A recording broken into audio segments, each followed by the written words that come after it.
Hello, and welcome back to another episode of Freedom Daters. Woo!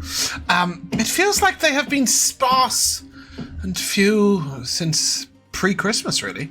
But here we are, back in the swang of it. Last week, we had the Cornfields Mystery.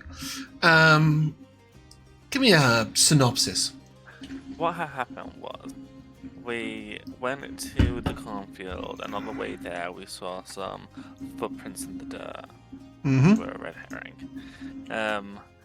But we ignored them. And They were your direct lead, but go on. To what? They literally led to a place we already... Whatever, anyways. So we got to the house, and we knocked on old Farmer Maggot's door. What's his actual name? No. Farmer Wagon? Maggot. Farmer Maggot is Lord of the Rings? Lord of the Rings. Yes. Farmer Wagon, however, your beautiful Furbolg, just here, yeah. He is beautiful, actually. We spoke to him, and he was very friendly, but he talked a lot. Oh, yes, he did. And so we were like, what's happening? And basically, he said that for the past, Oh, I think it might be about 8 days. Yeah, for the past, week, he's not been able to get to sleep because there's giggling and music and stuff happening in his field. And every time he goes out there, it stops. Mm-hmm. And what else was happening in his field? And his scarecrows were being moved. Indeed they were. He hired a little boy to sit on his doorstep to then monitor what's happening. But even the little boy said, when he saw things and heard things, but when he got to when he stepped one foot into the field, it stopped. Mm-hmm. We went into the field, didn't really find much. We found there was maybe some kind of magical residue on the scarecrow. Yep. But apart from that, didn't really find much. So we tried to open our inner third eye, and it pointed us towards where those footprints were, which were leading to a neighbor's house. The neighbor's house, in its past, belonged to a woman who had a bad rumor of being a hag, and not a fey hag, apparently, according to James. According to James, it was the kind of hag where they're a mean old woman. Mm-hmm. But Farmer Wagon got along with her. But she died, and the house has been taken over by a rich man, a racist rich man, because I think they all are. And he's renovating the place. So we go and talk to him. He's not very cooperative, and he starts slinging around slurs. And whilst I think we could have taken him and his builders on, unfortunately, William was dragged away. But we vowed to go back when they finished work that day. So we went back and we chilled with Wagon, and he chewed our ears off. Mm-hmm. And we then met the parrot and the ferret. Mm-hmm. And the cat. The what? The ferret, who was Wagon's the ferret who was his older brother's or his uncle's familiar. The Jill. parrot that was old and talked to you, and the cat that you all ignored. Yes. And the dog. He made us some jam sandwiches and something else. I only remember he made jam sandwiches. I didn't want what he... Blackberry jam on toast and pumpkin soup. Yeah. Pumpkin soup, yeah. He made us pumpkin soup and jam sandwiches, and we were hostages there until nightfall. We'd come back. When nightfall came... So they weren't a combo, Jack. Just to be clear. There was pumpkin soup, but William didn't want it, so he got blackberry jam on toast. Just the way Josh said it, you know what I mean? Oh, yeah. When nightfall came, we snuck into the neighbor's house, and we found that there was a cellar that had been covered up by stone, so we broke that shit up and went into the cellar, only to find that whilst there was some magic once in this place, specifically in regards to a portal, it had been dispelled recently. Most likely, the noblemen hired someone to dispel this kind of magic. It seemed like the last lady who lived here was also a bit of an apothecary, a bit of a soothsayer. She had like lots of... Yeah, her name's Thebes. And she had all these potions and stuff. Didn't really find anything. You guys got an absolute veritable hoard of unusual potions and ingredients, so you did find something and find the answers. I think, Elora, did you put them on the party inventory? Yes. Including the ingredients? I think I wasn't the one doing the ingredients. Well, it's usually Bumpkin that does ingredients, but obviously it wasn't. Them down at the time, but I think it's in chat. Discord chat, regular chat, Roll 20 chat. Yeah, probably chat. I can add it to the inventory if it wasn't added to the inventory. Oh, here we go. 1 Devil's Bloodleaf, 1 Fennel Silk, 2 So there's 2 Cosmian Gloms. I'll put it in Discord chat, just so that they are present. Sorry, carry on, Josh. You're doing a great job. Anyways, but apart from that, I'm not really finding anything. There was no books or anything there. So we left. I'd also left the stones broken. In fact, I think I also broke some more stones on the way out for the guy to find, because he's an asshole. Anyway, so we went back to the field, and we also witnessed it. We heard the sounds and saw the lights and saw the scarecrow being moved. And so we went in, and it stopped. And so I still think this should all be Fae themes, but apparently it's not. But in my delusion, shouted out in Fae, hello. And this spirit appeared that could speak common, and it basically informed us that it was once home here with the previous tenant, because the not house here. just Yes, Phoebe's house. Yeah. Yes, Phoebe's house. Her great grandmother was the one who summoned her and her friends here, or created her and her friends, for fun. No, for her child who was lonely. For her child who was lonely. Anyways. Well done. How did you know that? Because she told us.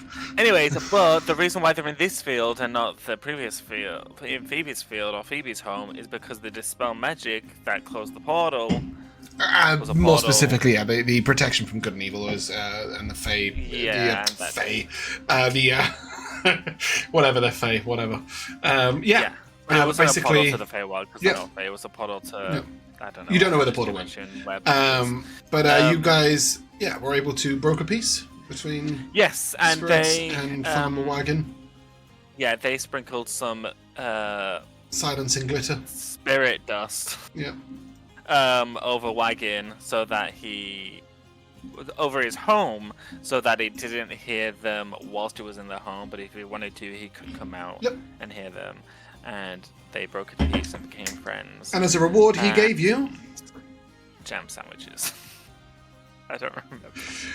You do, because it had a Fae inscription on it. It was a ring. It was a ring of amity. Did anybody equip that or put that on? No. I've got too many achievement items. No, well, it's only going to be for Dinari or Anivari. It wouldn't be for anyone else. As it's a frontliney kind of thing. I will ping it out. For a D8. Anybody name any of the chickens? Nugget. Osiris. Nugget. You already asked Nugget. this, Osiris. But... Yeah. Okay. Any more? You got anything else, or have they thieved the good ones? Ninja. Yeah.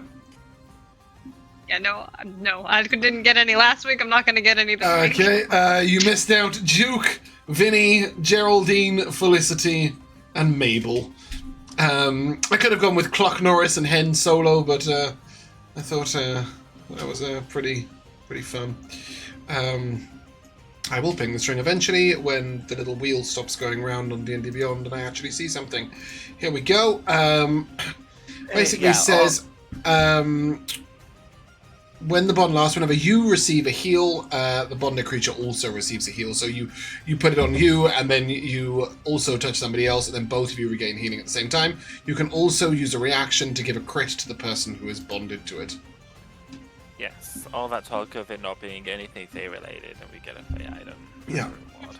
So I would suggest putting that on either Dinari or Anivari, and then whoever attunes to it bonding the other person.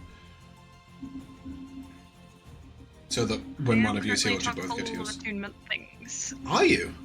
What the fuck are you attuned to? Everything.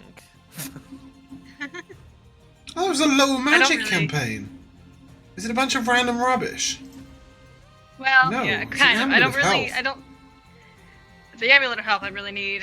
The ring of the atlas I always forget. Oh yeah, there is that. And the amulet of proof against detection and location is useful, I guess. It's What about thematic, but Dinari? permanent. Is Dinari chock full of attunement?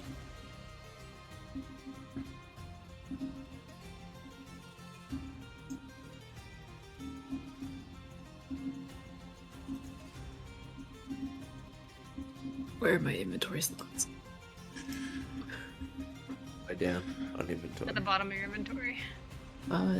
You can also use a little bar at the top. I got one more. Okay. I got one more slot. Happy Christmas. Have a ring of amity. Yay. Yeah, Okay. what's that? Yeah. And with that, we got to the end of the night. You guys can long rest, which is why I've stolen your exhaustion cards. The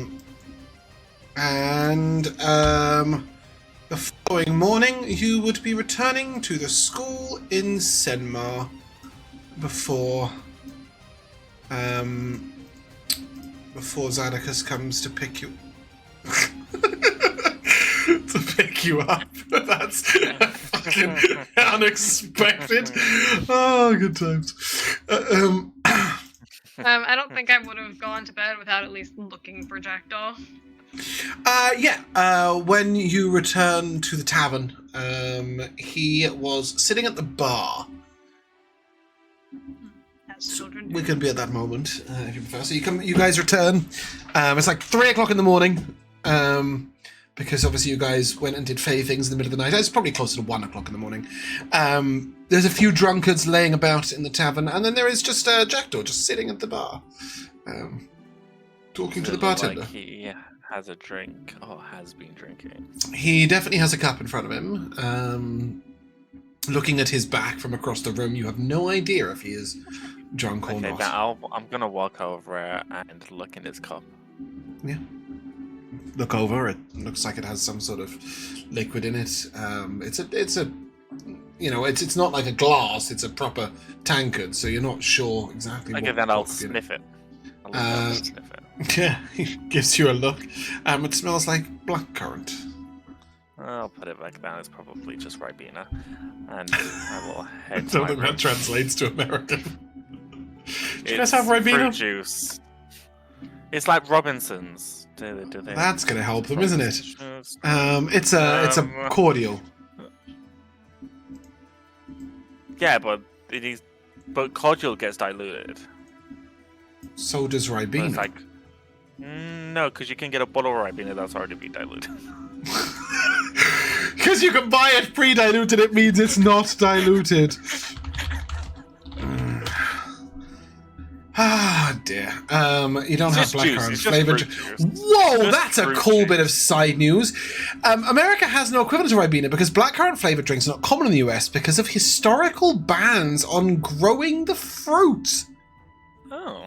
Yeah, What? you didn't know that the US doesn't have blackcurrant stuff? Why? Why did they ban the fruit? What was wrong with it? I don't know, there's probably some Tastes bad, reason. probably. That's bizarre. Do you know how you guys do like syrup and soda? It's that, but it's syrup and water. That's all it is, and it's blackcurrant flavored. That is a wild. That sounds nasty. That is a wild It's alright. equivalent. It's It's, alright. just fruit juice. It's just Sure. fruit juice. Okay. Anyway, Tasmanian teenage. Oh, you go. Jackdaw is clearly not drinking whiskey. That is as far as you have got. As William walks off, Dinari, Anivari, and Weary, do you guys go straight to your rooms and leave Jackdaw sitting at the bar talking to the bartender?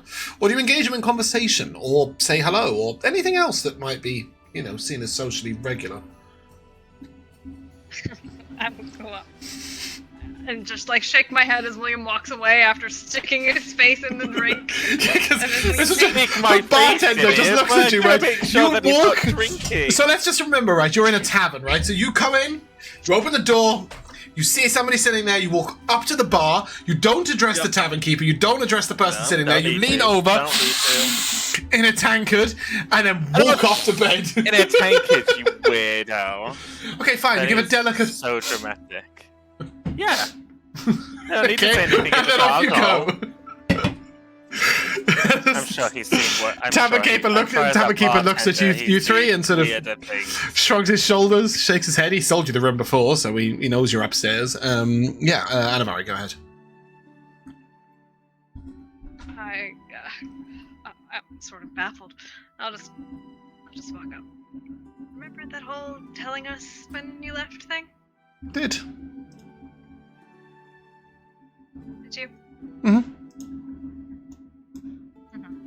He did. He said, "This is boring. I'm going back to town."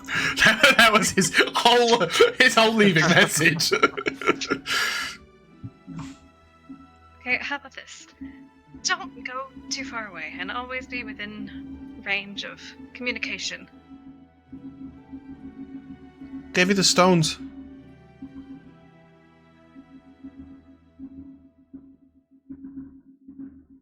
He gave you earrings, I believe, that allow you to do. Was it earring of whisper? Was it, or earring of sending or something? Yeah. I don't know that I ever actually added an actual item for that. You said he gave us something. So it allows you to use sending to people who are wearing the same earring, effectively.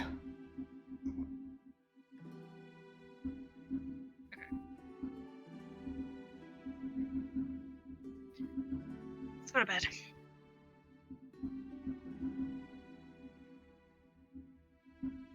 He looks at you for quite a while. When you say that, he doesn't respond. He lets out a sort of long sigh. Give me an insight check.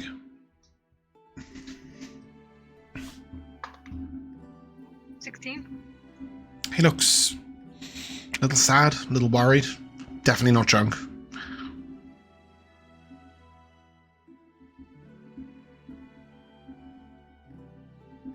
He doesn't get up to go to bed. He stays where he is.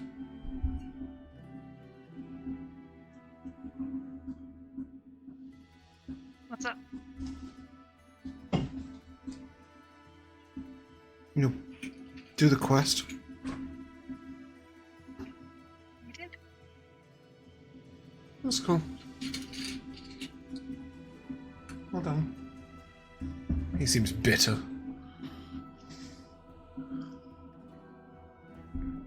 Could have come with.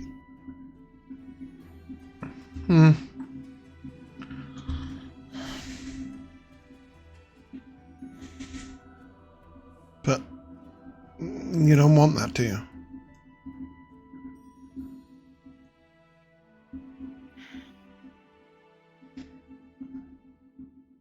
I don't like that you've had to grow up fast. It reminds me of myself. Just grow back down again? Why didn't we think of that?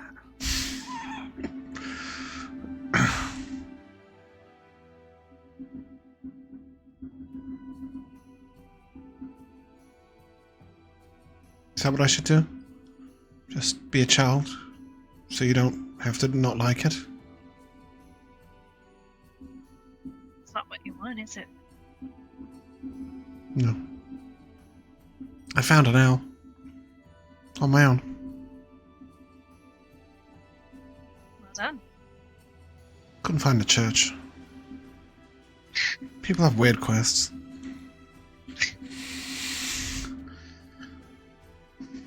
churches anyway. I I'll also find it. found this. Found out this woman was cheating on her husband.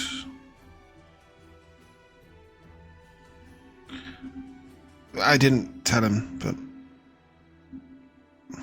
there's a private investigator in town. It's what Weary said I should do. Said it's like a spy, but better. I don't think it's good. All his jobs were like, my wife's cheating on me, find out who with. You know, and where does my sister go during the day? And there's all people's personal private stuff. I know spies are meant to find out secrets, but that seems sad. Well, you would decide what jobs you took.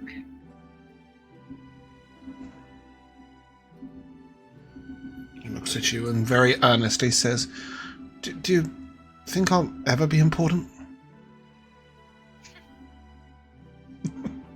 Shut it, William, you're in bed. 900 years, I've never met anyone who wasn't important. I can't say that. No, you're not 900 years old.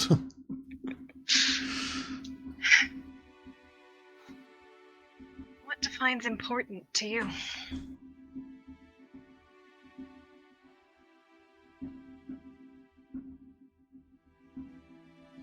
It's not that. And he looks over to like some random drunk who's laid on the table.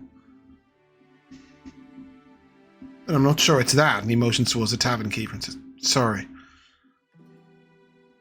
No, it's like when people know your name, and that's a good thing, and like you do things that matter.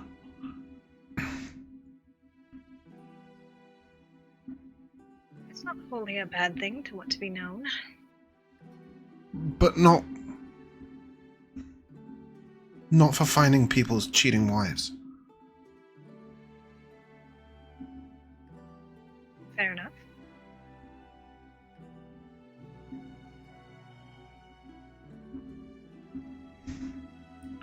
I don't want to be an adventurer either. They're all heroes and then they get killed. I don't want to get killed. Also fair. I don't know. I feel like I have to decide today, and I don't know. Why do you feel like you have to decide today? Because things are happening. If I don't make the right choice, you'll leave me behind.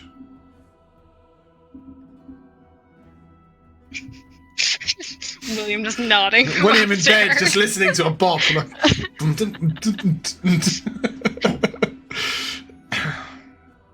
I don't think I want to be left behind. I would only leave you behind if it was somewhere you wanted to be.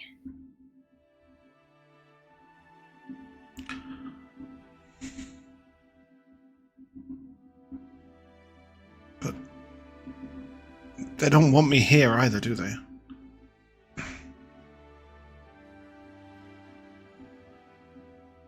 It's difficult to want to be responsible for somebody who is your age, despite the things you've been through. But I saved you, didn't I? Not the other way around. Yes, you did. Thank you. You haven't had to save me once. Well, maybe that once. He means when you initially got him out, obviously. But after that, I mean, when we travelled together, I've not needed saving, I've not needed protecting. I've not caused trouble. I even paid for my drink.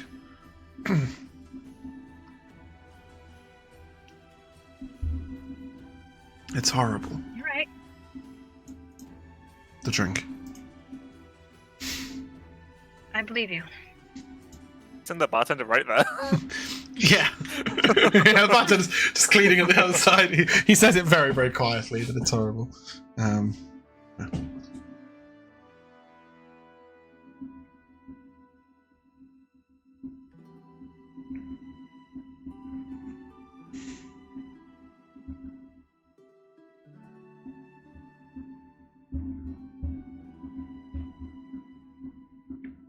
can I come with you tomorrow to the school? Of course. They won't make me stay?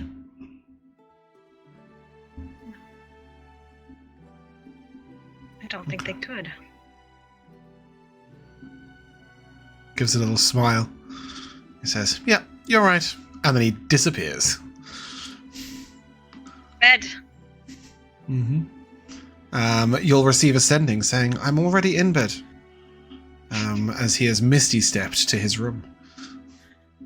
Actually, I don't think you can't do that, can you? Never mind. You have to misty step to the staircase and run. You have to see where you're going, don't you? I mean, like, that'd be sick. Are we just escaping the fact that he would just lie? True. But but yes. Cool. Yeah, you guys can take a long rest. Following morning, bright and early, it's time to go up to the Senmar school.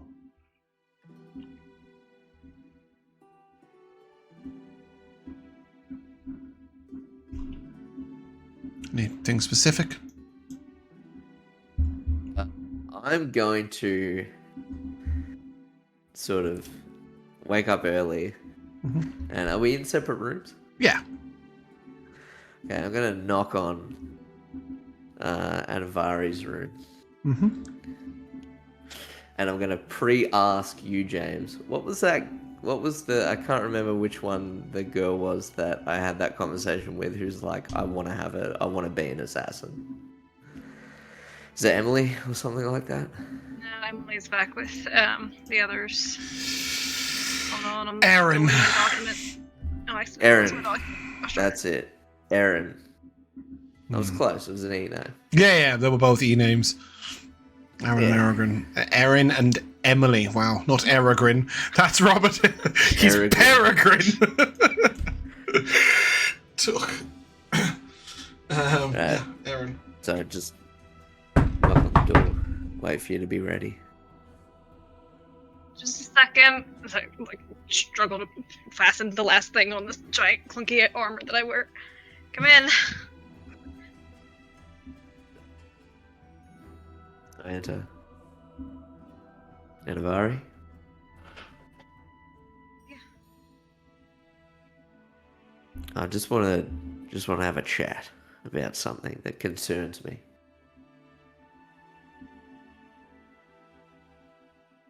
Okay. I close the door. While we were dropping the kids off, not at the pool, I had a little conversation with, I believe it was Erin. I think she was one of the ones causing trouble in the mess hall for the kids. I believe her heart is in the right place, but I think she was doing well back where they came from. And I think she knows she was doing well. And I think that she likes that she was doing well. You see where I'm getting? Sort of. Not exactly. What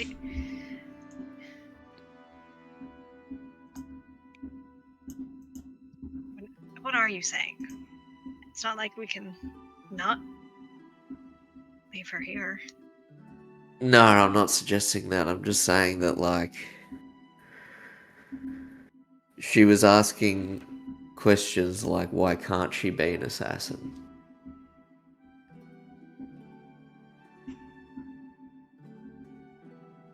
Because I think she wants to fulfill the role that they gave her, the role that she was going, seemed destined to be good at.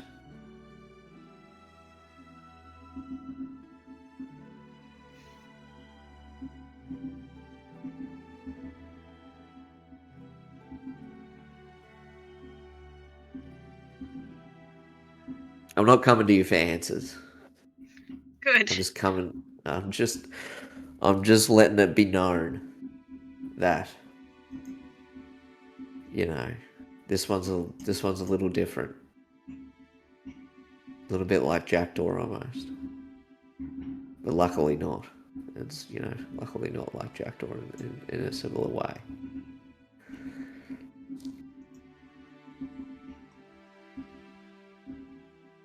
I don't know what to do, Weary. I hate having to leave all of them here.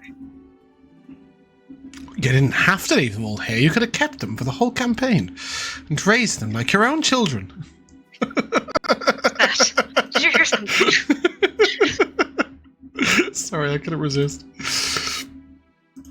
I think we should let the school know, of course, what they're getting into. I'm sure they know a bit about what they're getting into. I warned the headmistress, but I'll make sure it's specifically clear. Yeah.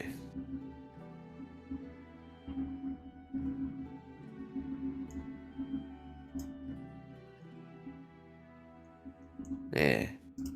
I think carpentry tools are good gifts for children.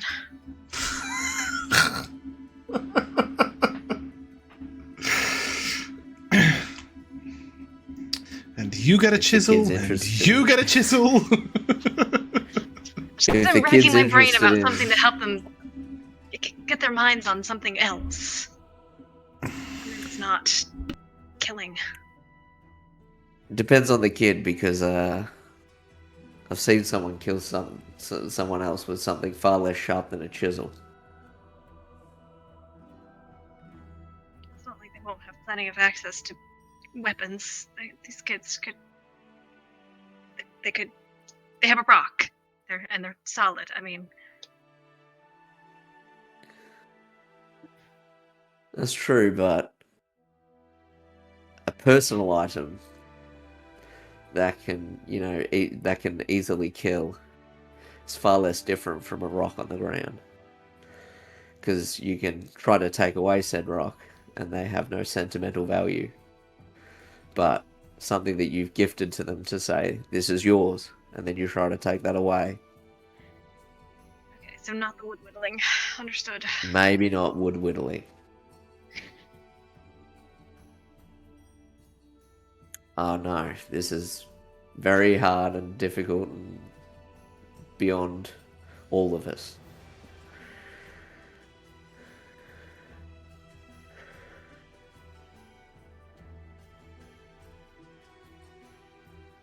I wish there was a way that I could just these earrings don't really. I just want them to be able to reach out if they need me, but I don't. No, the earrings don't do sending permanently. It's just communication directly between the wearers of them. So I think there were 4 of them, and then 1 for Jackdaw. So it's just the 5 of you. Yeah, I'm just like thinking of things that I know exist in the world of magic. That can help like sending stones, exactly. Communication. Yeah. And I was thinking, and I'm like, paper birds, those exist. That would never reach me ever in a million years. Because I'm going across the world.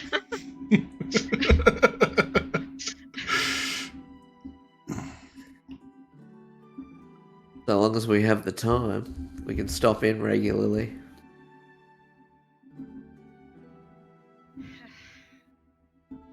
It's quite the journey. We have something to help with the journey, don't we? It's true.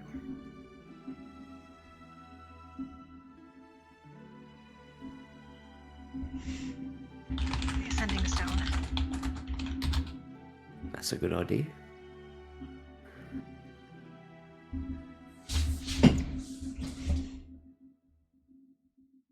Don't let anyone think that you're not full of them.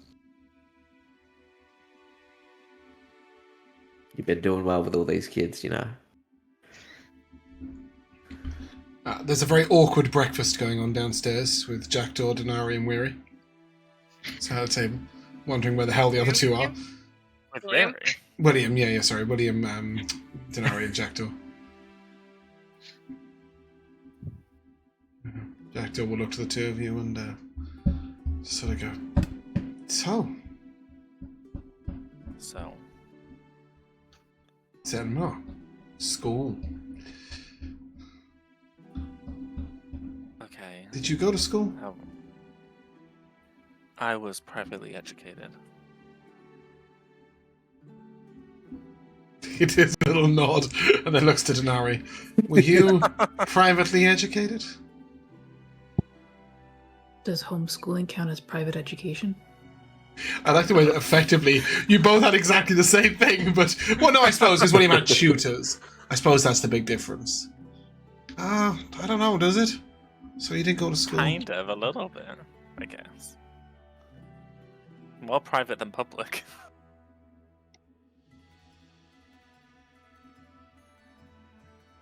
So, like, you got taught by your parents, Dinari? Yeah, I did. That must have been really cool. It is and it isn't. The classes weren't entirely orthodox.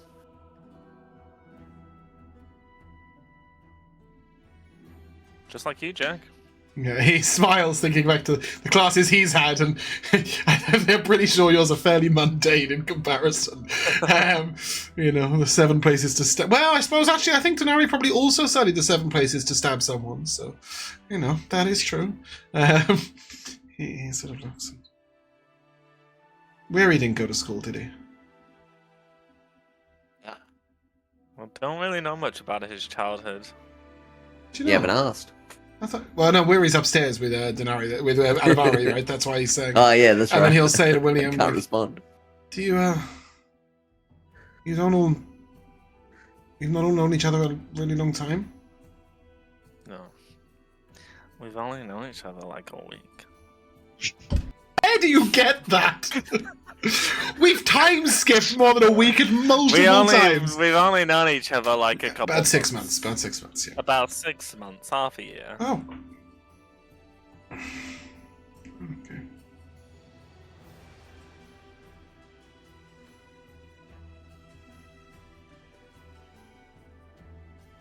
Do you think they're coming down? I'm sure they will, but there's food right there. You don't need to be He's eating. chewing on your cloak. Well, and he sort of. Oh, I thought you was role-playing. No, I'm just chewing on my head as quiet as I can. I wish I was now. Yeah, he sort of very quietly says, "Do you think they're in the same room?" Sorry, Are they in the same room?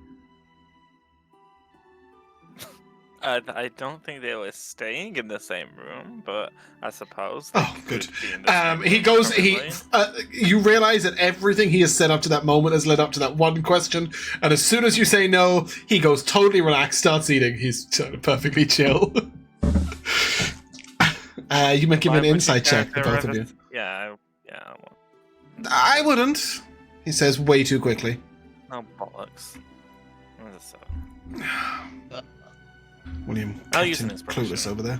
Oh yeah, when you rise in the morning, think of what a privilege it is to be in Weary's room. That's not what the card said. It's a 10.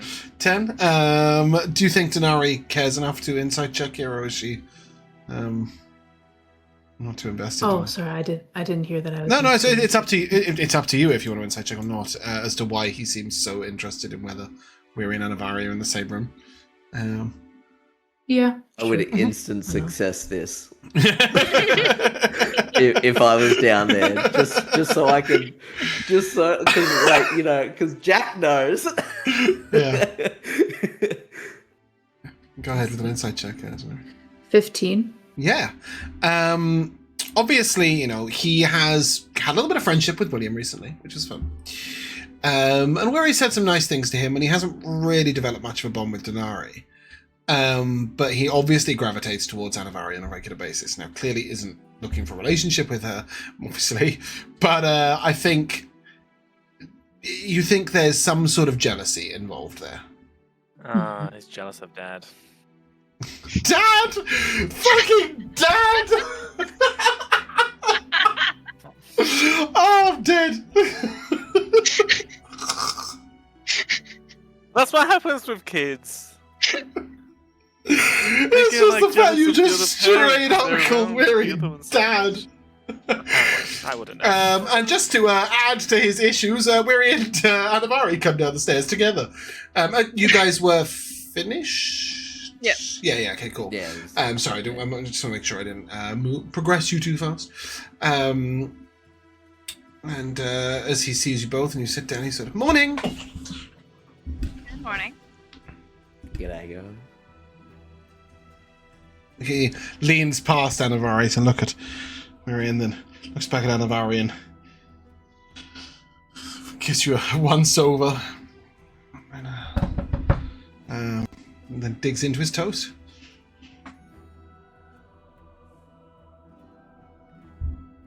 Sort of raise my eyebrows questioningly, looking at the other two, trying to figure out what these three have had to talk about for the last half hour or so. Not much. Not a whole lot. But yeah, you guys can set off to the school. Do you want to stop by any shops to pick them up? Any chisels on the way? I would like to buy a sending stone. Sorry. It depends on how much it is, but... Okay, just one? Which child do you like? Well, a pair. A pair. Which two children do you like? No, one's for her. Which child do you like? I would give it to all of them. We don't all share ascending stone. It is available for all of them. Is What it? if one of them Are they hoards it? attunement sending stones? I don't think so.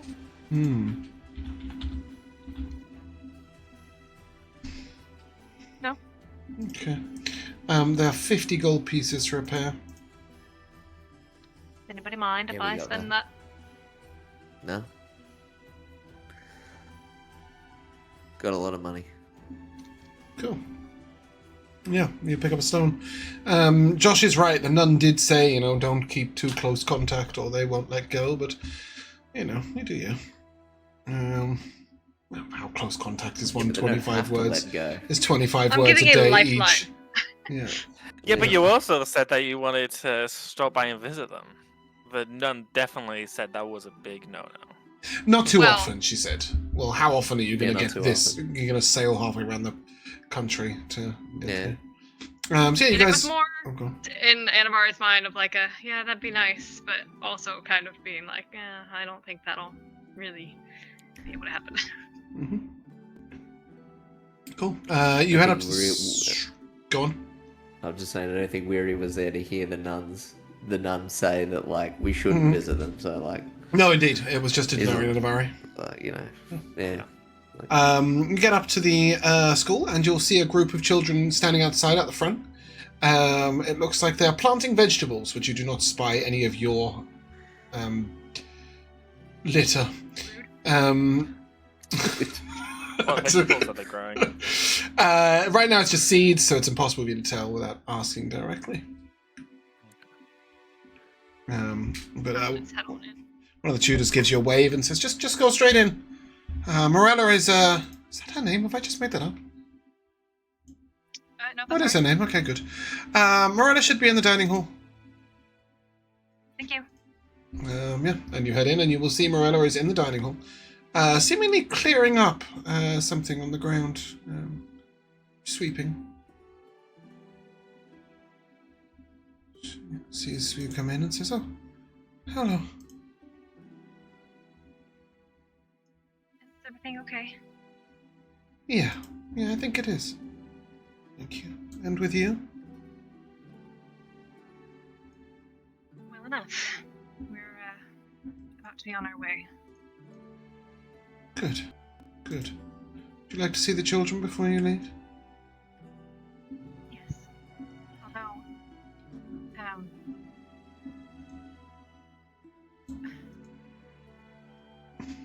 look, all of them are gonna need a lot of help.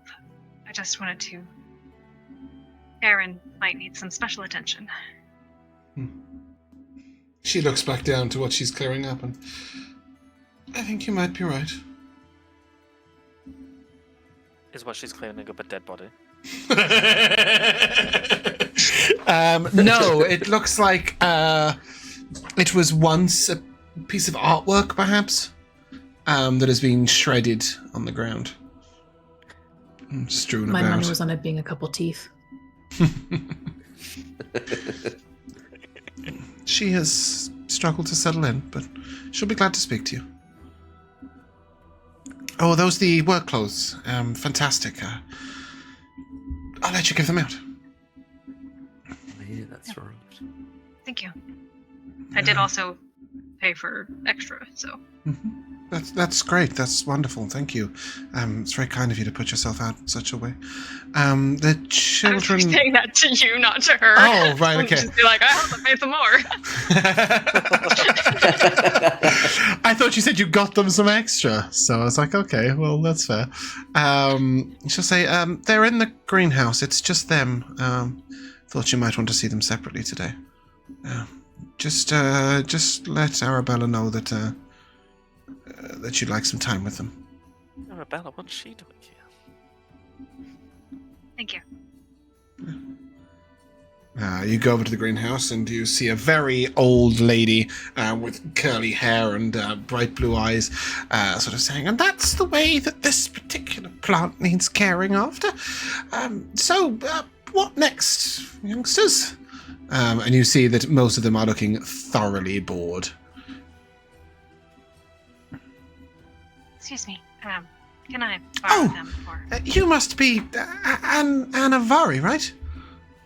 Oh, wonderful. The children have been looking forward to your visit. Haven't you, children?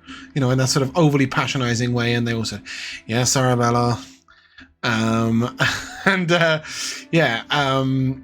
As she walks away, Erin picks up a trowel and mimes shivering her in the back, and then looks at you and sort of, this place is odd. Yeah, she seems fun. Look, it's not all gonna be perfect, but I think it'll be good for you. I think it's kind of perfect, Thomas says. It's everything. We've done art. We were playing out in the garden. We planted vegetables. We've got our own little pot plant in our room we can look after. And there's a kitten named. There's a kitten named. Why would I do this to myself? There's a kitten named Cannon in the kitchen. Why would I ever do that? There's a kitten named Cannon in the kitchen who's really cute, and we got to play with him.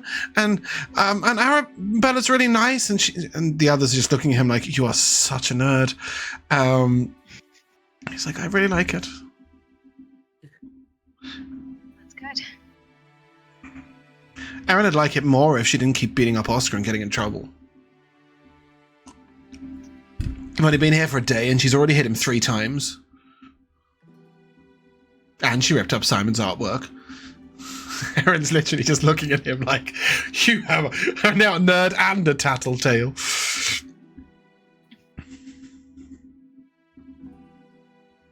Look, these people want to help you, and I think they can.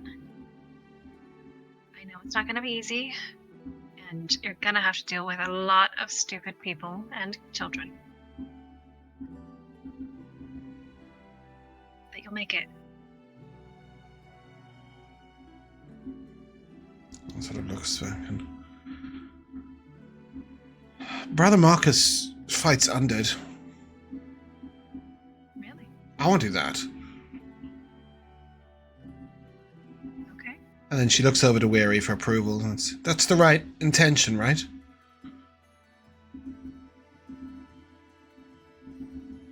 You tell me. Cool. Stab them in their zombie throats.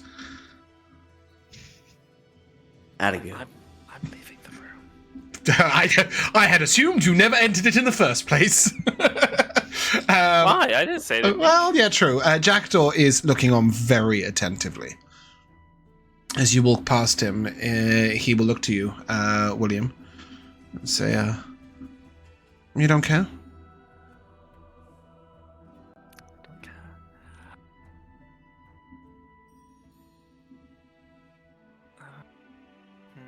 Yeah, I'll message.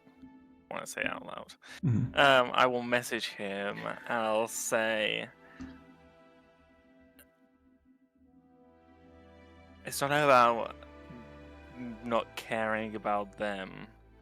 I'm just not a big fan of how this is unfolding. I don't think what's being said is beneficial for them.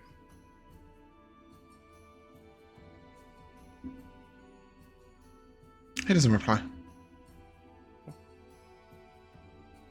Not leave. I'll just like wait in the hallway. Oh, yeah, can do.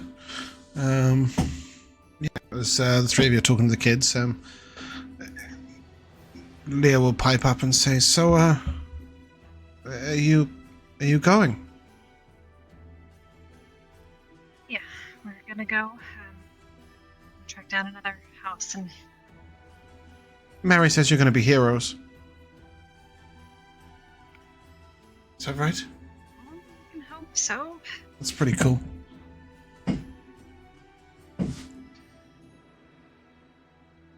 Dinari, you will hear very quietly where Jackdaw mutter, "Adventurers become heroes and they get stabbed and die." He sounds a bit resentful. But yeah, the kids will follow your lead in terms of conversation. If there's anything specific, Got you all some work clothes and some new clothes for yourselves, because your old ones were, well... crap, rubbish. Yeah. Yeah, pretty bad. Yeah.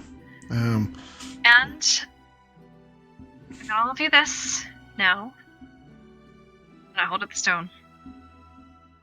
This will allow one of you to communicate with me 25 words once a day. It is for an emergency. Mm-hmm. We'll be very far away.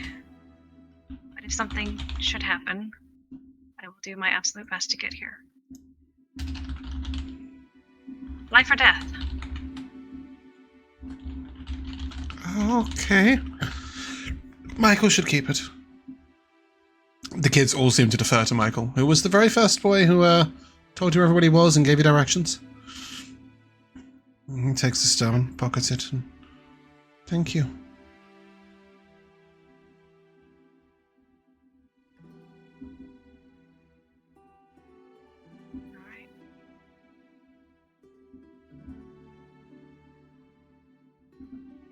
Alright. Leo and Thomas will give you a hug. Michael gives you some sort of weird formal handshake thing. Erin looks over at you all unimpressed.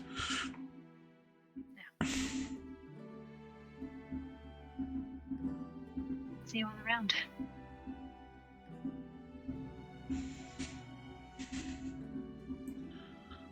As you leave the greenhouse, Erin will follow you.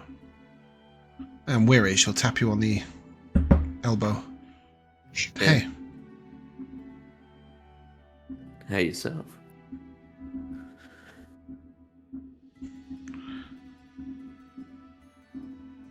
She hesitates for quite a while.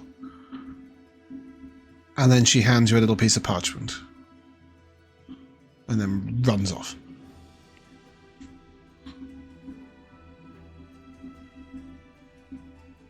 Hold on.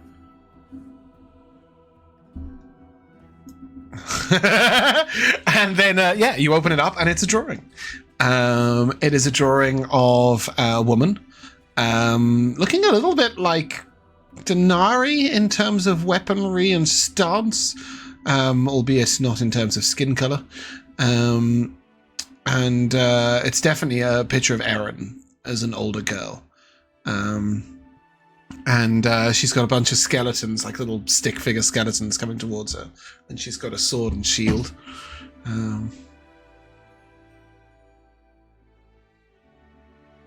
And she's written something on the bottom of it. It says,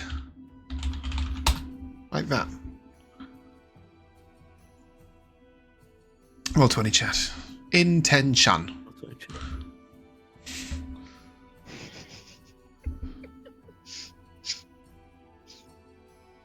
Took me a second because I first read it as a tangent.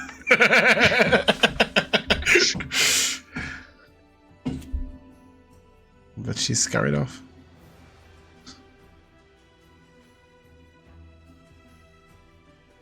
Yeah, fuck the nun. We're definitely coming back here.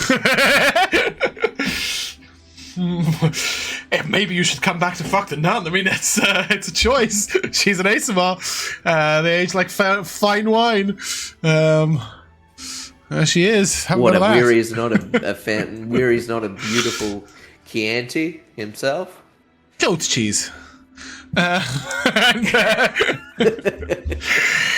With that, you will hear a clap of thunder, and as you look up into the sky, you will see, with his arms out wide, booming at the top of his lungs, "Ah, children of Senmar! Look who it is! It is me! I have come to facilitate your future!" And Zadocus will gently glide down. He is holding a sack.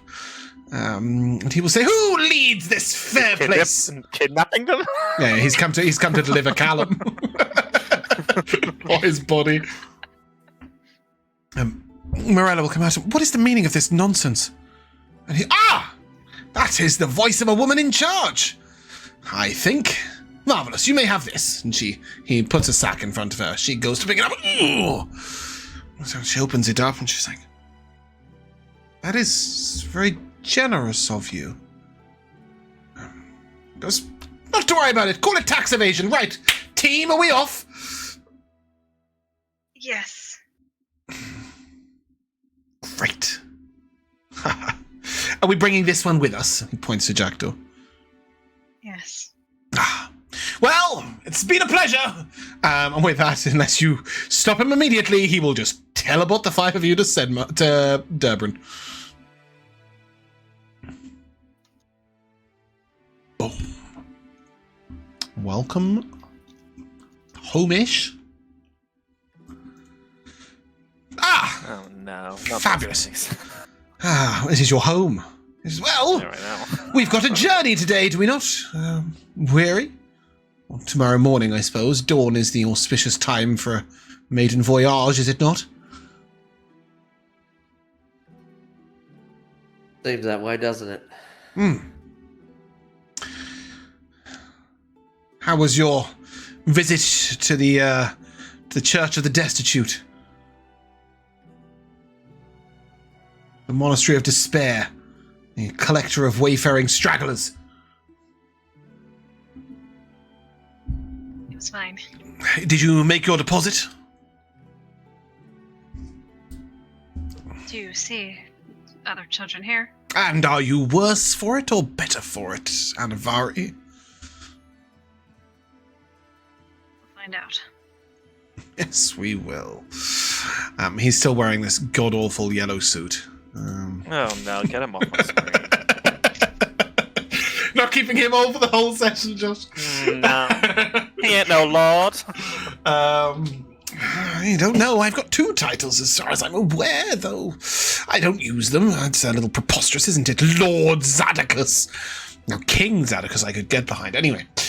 So, auspicious journeys. Main voyage tomorrow. Is that all right with everyone? Is that the plan? Is that the future? Why tomorrow? Because dawn is an auspicious time for a journey, and midday-ish is not. Midday is a time for sequestering and eating and cake. Which you could all do on a ship. No. Or was you planning on rowing us? Well, as you know, William, there are many things I can do. But that one seems particularly unnecessary. No, I thought I'd offer us a celebratory lunch in something a little more your speed. And he will look to Dinari. Graveyard? If you don't mind, I've booked us a luncheon. You think I go to luncheons? I think you might like this one. I noticed your distaste at our fine meal at the Cloistered Oyster. Oh, shit. It's just a posh word for lunch. It's no different. Oh. Fine. Yeah, if you think I'll be accepted there, fine. Oh, you'll be it's also accepted. slang for acting foolish. Well, indeed. Speaking of which, come along, we're going to miss the show. And he will lead you to Dabrin's palace, where many nobles live, including someone's mother. No. Ooh. But he does not go all the way up to the palace. Instead, he turns left towards the guards' quarters and barracks. And he seems to know exactly where he's going. He heads through an archway and leads you out into a large courtyard where you will see that, I think the American term is bleachers, or raked seating has been placed for all of you. Not just you guys, loads and loads of people. There's loads of people gathered. And then there is a long table to the right upon which sit 12 turkeys, fresh roasted, barrels of jacket or baked potatoes, depending on where you're from. There is a whole hog that has been roasted and sliced, and there's not a vegetable in sight. There are no plates, but there are some wooden stabbing implements for picking up food as you wish, and some rags for cleaning yourself after the fact. He says, well, grab your food and come on! Is this just a fantasy medieval times? It is exactly that. It is, well, yes. I mean, it is the real. It's what medieval times is based on. So you grab yourself a large turkey drumstick, some jacket potatoes to slop up afterwards, and then you are going to watch a tournament. I'm gonna use my shift weave to change into my casual outfit. You're white and brown. Which I will upload now. Mm-hmm. Don't we have your casual outfit? No, because I remade Your all the regular arts. heart. Oh, you did? Well, of course you did. I don't know why his legs are. I don't know why his legs are so long. But oh my, his legs are He's long. all legs, man. Woolly I and redid casual. his shift weave art so that it actually looked like him instead of a random blonde man. But yeah, you will. Oh, do you know what I've got that I forgot to use yesterday? Where are we? Oh, look at that. As you guys take a seat up in El Bleacher, or on the raked seating, you will watch as what begins is some of the guards basically are dueling. It's a competition. It's clear that everybody's taking it quite seriously. There's a break for some jousting, and then it's back to the dueling. And Dinari, it is very clear that Zadaka spends more time watching you than watching the fighting.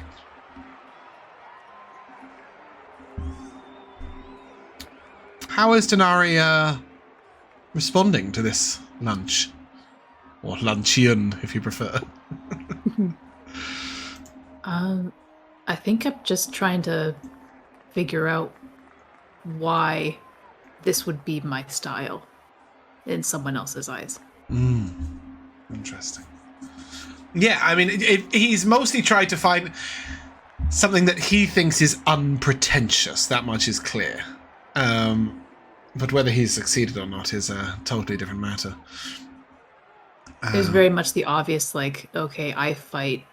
These people are fighting. Yeah. Zadaka's never Is that claimed the emotional extent of where intelligence. it goes? Yeah.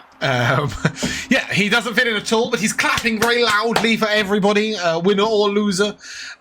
When both people fall off their horse in the joust and everybody's like, oh, he's like, woo! Clapping away. He seems very pleased with the entire thing. And he looks over at Weary and he's like, got your crew sorted, have we? Just about. Are you going to speak to those dwarves? If time permits. They finish their shift at 3 p.m. Good to know. Cooktuss Tavern is where they drink. You ever eaten cooked tusk before? No, the hooked Tusk Tavern is the name of the name of the tavern. That's a weird fucking. Nope. Tusk. Hooked That Tusk. makes a lot more The Hooked sense. Tusk Tavern says they drink there after their shift. Got about 75 years of sailing experience between them, though it's been a while. A little bit more than me. Very all right. invested in this cruise, Atticus. 'Tis the maiden voyage of our boat. Why would I not be? Sorry, ship. He smiles. That's all right. I'll let it slide. I am rather invested, you know. There aren't a lot of things that are new when you get to my age and my worldliness. No, don't kill him! Let him live! Let him live! And then he goes back to you. I'm looking forward to a new experience.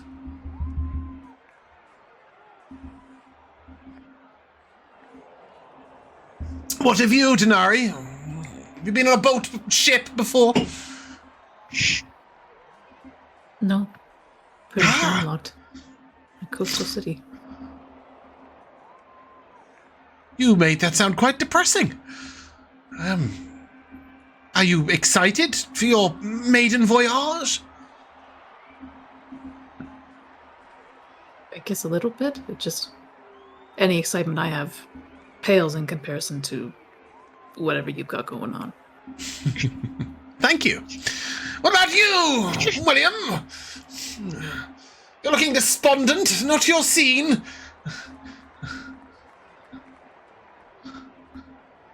It's not exactly what I would watch whilst eating.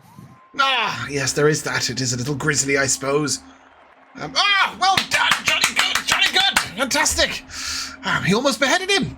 That would have soured the turkey, wouldn't it? Have you been on board a boat ship before? Hey, James. Maybe, not far. I've been on one or two, but I've not ventured very far from this region. Excellent. What about you, young man? And he looks past Mary to an empty seat. Jack Dog says, huh? Takes his hood off. Becomes visible. It's cheating. I've been on a boat once. We didn't go far, just to a little island. I was really sick. Well, don't worry, you won't be seasick on our boat ship. I have just the magic to prevent that. And you, Anivari, are you a shipstress?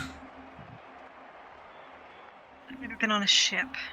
But you have been on a boat. Don't worry, they're the same thing. I don't think that many would agree with you on that point. Well, anybody doesn't disagree, I'll just power word kill them. Anyway, so I was thinking for the maiden voyage as we set off in the morning that we might announce it and have all the people of Durbin come and wish us well as we depart the shore. Would you object to that, Vivian?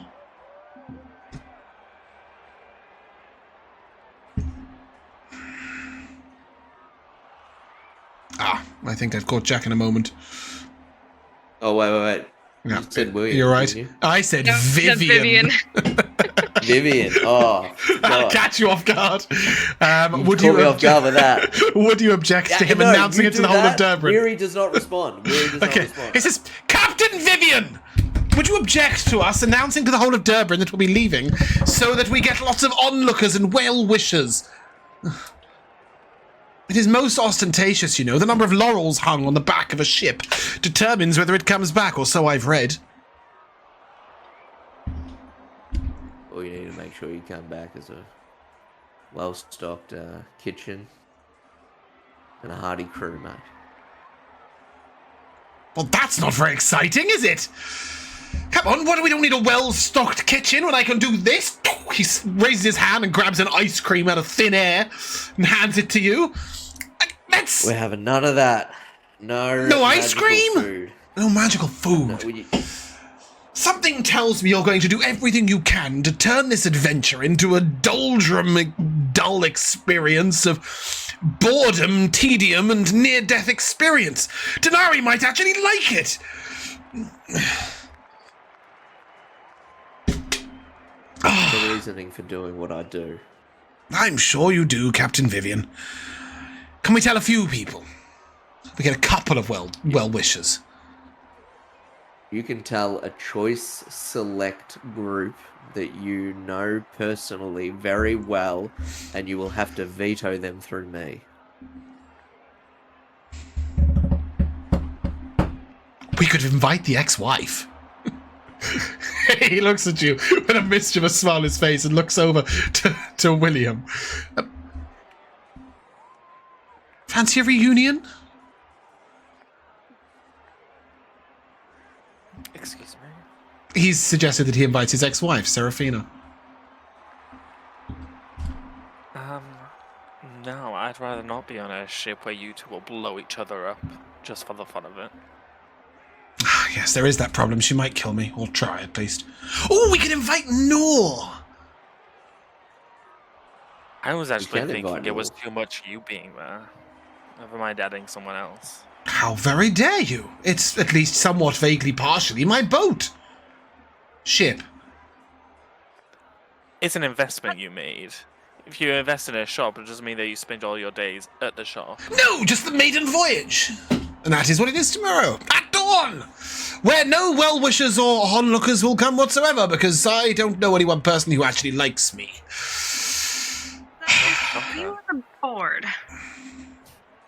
Is he bored? Is that what you said? All the time, lass. All the time. Every day. Life is, in fact, pretty tedious. I thought The Apprentice would spice it up. But apart from our brief experimentation with levitation, which was really fun, he's been quite boring. He sleeps a lot. He likes reading. I suppose I see a lot of myself in him, but well, those days are years past. So I've got Katie looking after him, and he's studying the art of necromancy, so I've got a few days. Yes, I'm always bored. That's the whole point of everything, isn't it? Hell, today I tried philanthropy. Have you tried death? Do you think they'll... You are getting funnier by the day, William. I hear you have. How did you find it? I'd recommend it for you. Ever the dry wit. He looks to Weary, and what about you, Vivian? Did you enjoy your stay in the fugue plane?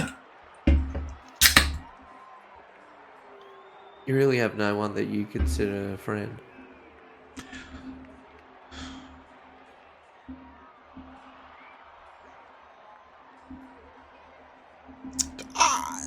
But that is just... I don't think I have anyone that considers me a friend. So I suppose it's meant to be a mutual thing. I did once. Yeah, you did. I did once. I had a friend for a century or so, a fellow scholar. Died in a dreadful accident.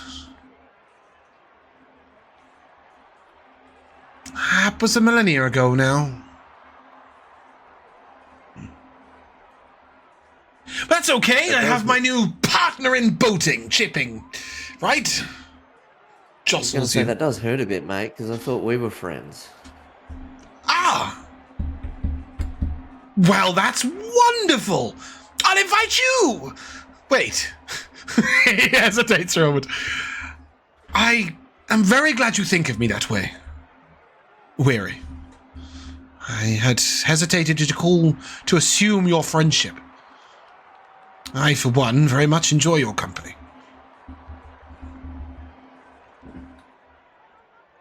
Ditto. Well. Very well. No magical food. No magical departure. No well-wishers or onlookers. No laurels, but an auspicious journey nonetheless, right? Oh, just be done with it! Kill him! Come on! For goodness sake, they've been hitting each other with those sticks for ages. Have we all eaten? Enough. Perhaps we might, visit those dwarfs, Weary. Good idea. I would like that. With the three of... I can see you. Would the three of you and the Sprog like to, go back to your little quaint cottage thing? But speaking of, apart from Jackdaw, do I notice anything in this area with my 10 foot of sight? No. Just want to make sure. You never know. No. You never know. You do see Jackdaw. Sitting like this. I think that sounds like a good idea. Ah, marvellous. All right, ready? Steady? Poof! He raises his hands and the four of you will disappear in a puff of smoke and arrive standing outside your cottage. Okay. You can't deny he's kind of cool. He's How exhausting. about cool? Yeah. Yeah. I think he's cool. Jackdaw's like, Sure, a kid.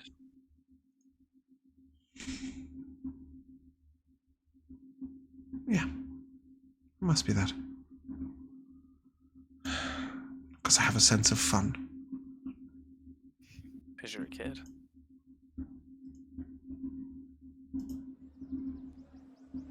Shut up. Why is there people talking in this house? He looks up and you can see that there's tears in his eyes when you say that on him.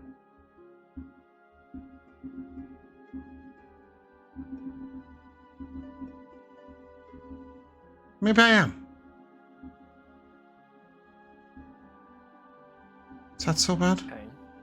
I never said it was bad.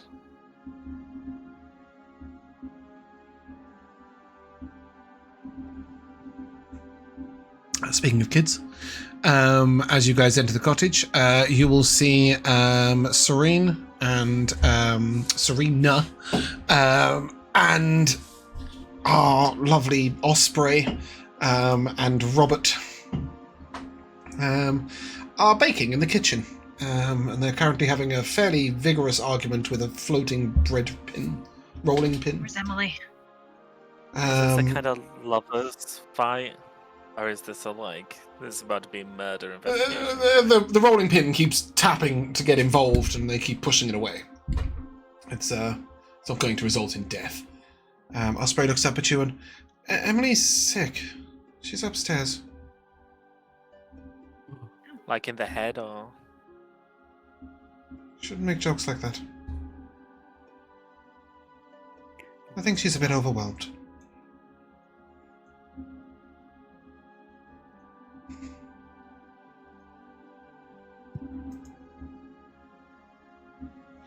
Does she need, like, a doctor, or do you think it's really just... Serena here actually is quite a qualified magical healer, but I'm assured that she just needs rest. So we were going to bake some nice warm bread for a soup for her. If this rolling pin wouldn't stop trying to fight me. Anyway, did you have a nice journey? Everything go according to plan? It did. That's really good. I'm really glad.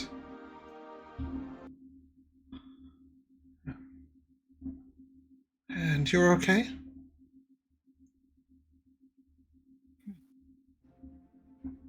I would just smile and not answer.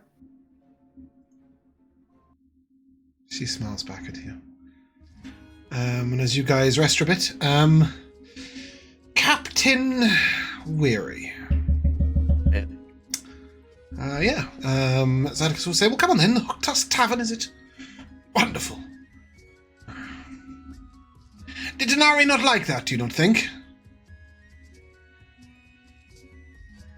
I think Dinari's feeling all sorts of things that is very hard to feel right now. Oh. See, at least William's easy. He just says what he thinks and tells you he doesn't like you, and Anivari's quite happy as long as she's getting the things she needs. Every time I see Dinari, she's just giving me a mild look of distaste. And seems thoroughly unimpressed. I am impressive, am I not, Weary?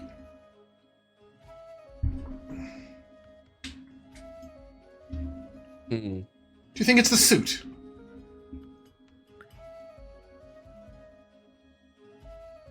Are you impressive to yourself? Yes!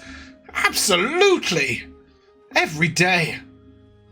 I am quite extraordinary. Is that not good enough? I think I'm more than good enough. But for some odd reason, she doesn't, and that irritates me slightly. Why do you need her validation over yourself? Do you not care what she thinks?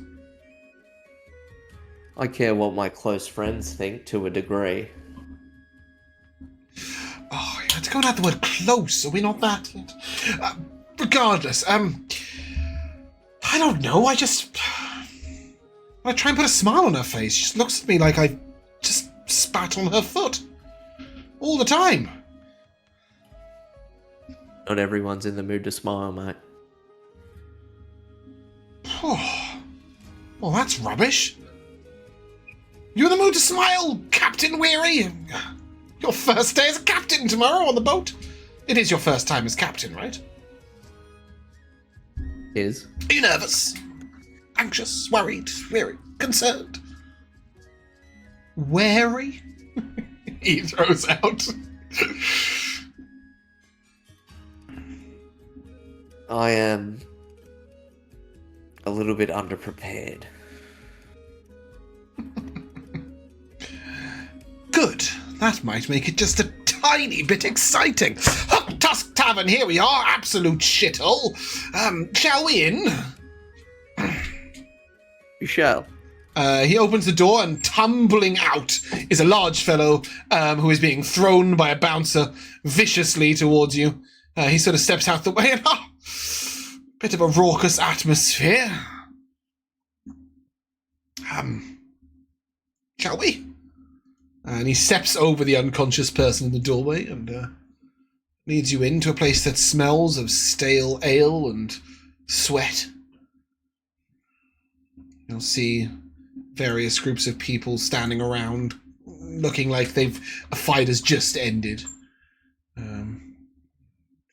He sort of points over towards a table to the side and says, "That's them just there. Those four."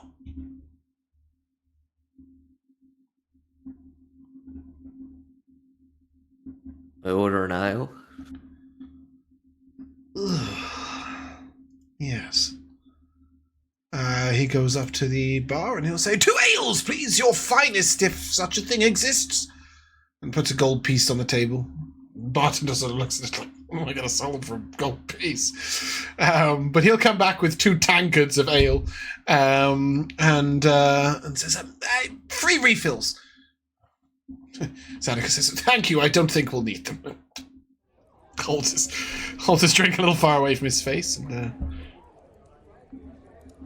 Yeah, we mosey our way on over. yeah, and you will see, sitting at the table, I have made the assumption of putting him in the Mary Rose folder, so here's hoping it goes well. 4 dwarfs. Excellent. Yes, spoiler alert, their name is there Fernie. too. Not Fenric. No, not Fenric. Fernick, Mason, Garen, and Axel. And Axel looks up at you and, what do you want, fancy pants? Yeah, fancy pants. They are rather, are they not? Splendid suit, I think. It's damn ugly. What can I do for you? G'day, gents. Good day. Your mother? Oh, is she in jail again? We ain't No. paying the bail, she can wait. No. I'm putting together a crew. We trying to bust her out or rescue her from somewhere or? No. She is. What was she again? I can't remember. Sorry, James. She was going to be my. Oh, navigator. Sorry. Was she? I was like, navigator. dwarf. Yeah. Yeah.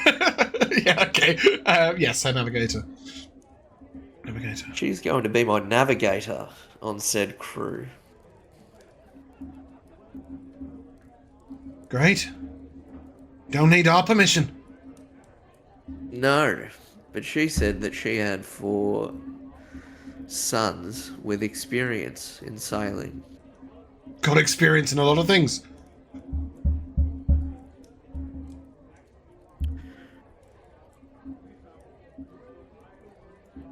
Well, we've got money. That's not an issue. To pay you, of course. You want us to sail on the same ship as our mother? She's cursed, you know. Matter of fact, I'm cursed. To some degree. You are? Sadika's cast remove curse on you. Nothing happens. Well, No, but I refer... I know what you meant. Yeah. He goes, oh, that, yes, absolutely. The youngest speaks up, who is Garen, I think. Yeah, here he is. Garen, right? Yeah, Garen speaks up and says, you want us to sail with you and our mother? Pay's got to be pretty good. We haven't sailed in 5 decades. Last time we sailed with our mother, ship went down.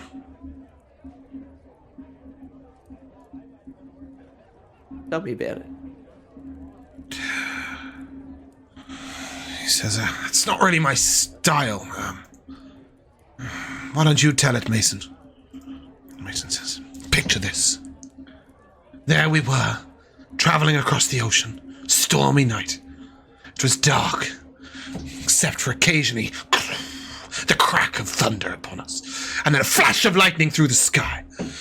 We'd seen out storms, and this was no different. We were prepared. We were ready. Mother had us hoist the sails, and there we were. I was bailing. I don't know what he was doing. He points to Axel. Furdick was ready for a fight with absolutely anything that might come. And well, Garen here was, he was on the wheel. And suddenly I saw it, rising out of the sea. The largest single tentacle you've ever seen. It rose up and it reached down and it took our first mate. He was an ugly bugger, but we loved him nonetheless. Took him in one fell swoop and grabbed him to the sea. And that was when we knew it was upon us, the Kraken. It was upon us. So we locked the wheel to the left and sailed we did. Up and down the waves we rode, the crack of lightning, the roll of thunder. Garen says, yes, roll it down a little bit. He says, well, we ran away. And hit a rock. And had to swim in the storm all the way to an island. It was going so well. And Garen says, yes, you were doing a great job. But we hit a rock running away from a sea monster of some sort. Aye, she was the finest Kraken you've ever seen, Axel will say. But that was Mother's 3rd ship that got scuppered. She went seeking luck from a lady of the mists and came back unable to speak. Ain't ever been the same since. And we don't want no part of her curse, but I'll do you a deal, laddie. If you will. We'll sail for you. But should we ever pass the Western Nook, we should visit the Lady of the Mists and demand she lift her curse. Just to give you some semblance of understanding of what the hell he was just talking about, the Western Nook is this lovely area here. In the... no. Hello? Can I move the mouse? Bear with me a second. We are having problems. Come along, come along, come along. Thank you. The Western Nook is just up here. In the north of the Dead Tides. I think it might be on our Archipelago map. Let's have a look. Yes, just about. So the Western Nook is up here. And in the Sea of the Veiled, there is a small island where the Lady of the Mists is said to dwell. And she is said to bestow great luck upon those who bring her a gift. If we ever pass there and you take us there, we'll sail with you.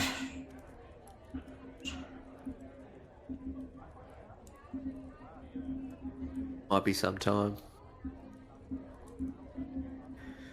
What's the pay? You offered the other crewman a silver piece a tender. Yeah, silver piece tender. Well,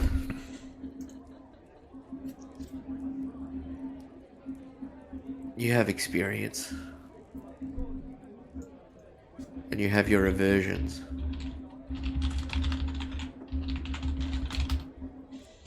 Aye, that we do. So what's you offering? Well,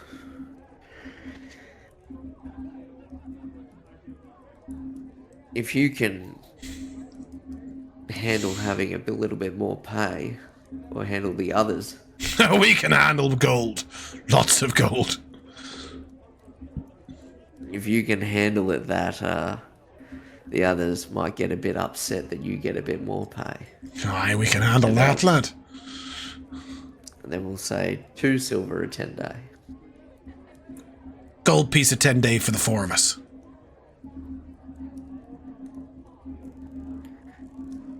All pay goes to Mason. Otherwise we'll drink it too fast. Gold piece of 10 day. So it's 2.5 silver each. 2.5, yeah.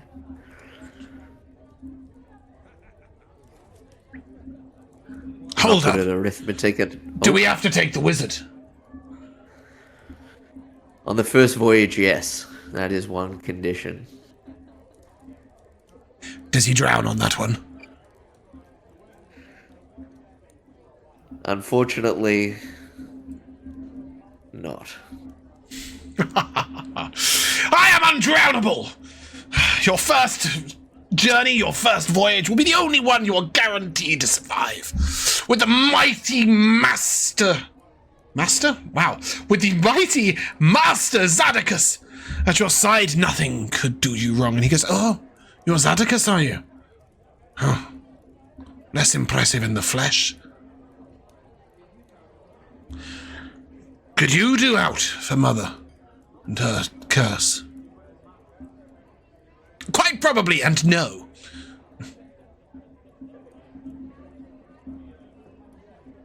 He gives him a wide grin. Oh, what's that? I am a part of an adventuring group. Ah, when you die, do we get the ship? No. Ah, But their word means more than all of yours put together. so we got 4, 5, 6, 7 captains. How many in this adventuring troop are yours? We have one captain, but they are all first mate. That's gonna be tight bunking, lad. Whatever you say, Captain. And I think I should tell you a bit about them. Ah, I look forward to this. Gather you round. Mason, get us another round. Mason sort of... You got quite enough there. Looks at you all.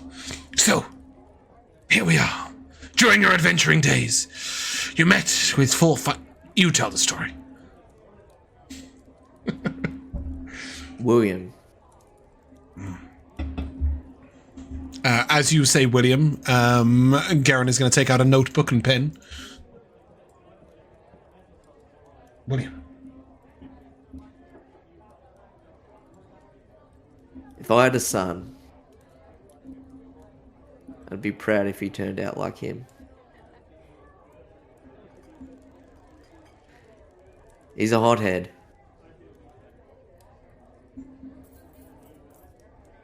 But that head sits very well on top of those shoulders.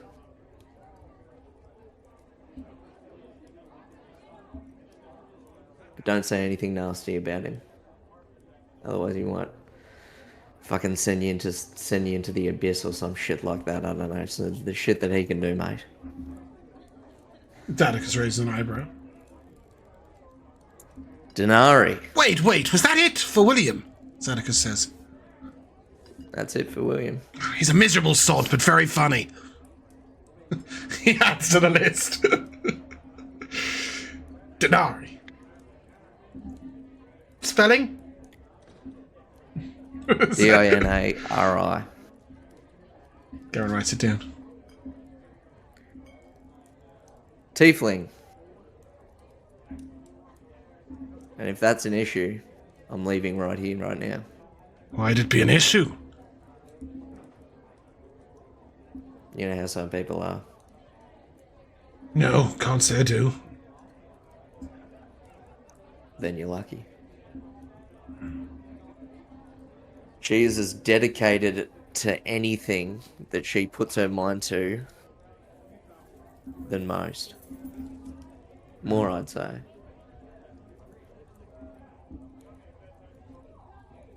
She is as staunch and as honourable as I can. Mm-hmm.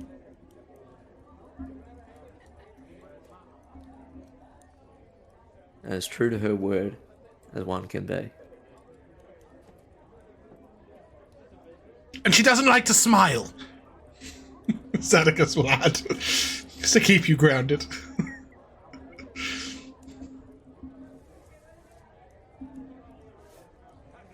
And then there's Anivari. Anna what now? Anivari. Anivari. Right. Tiefling? Yes. Related? No. You know, carry on. How should I put it with Anivari?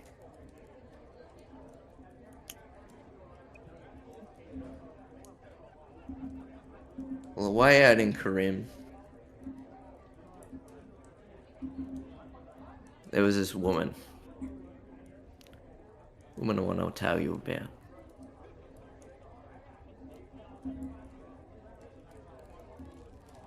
Now this woman, she called herself Anivari. Now Anivari, that's not really a name where someone would self-apply where I come from. Then there was a lot about Anivari. It didn't make a whole lot of sense to me. And a lot about where she lived, likewise. Then again, maybe that's why I found her so interesting.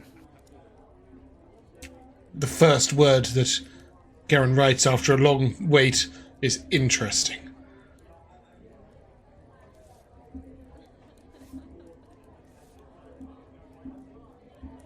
The dwarves move closer. I'll go on then.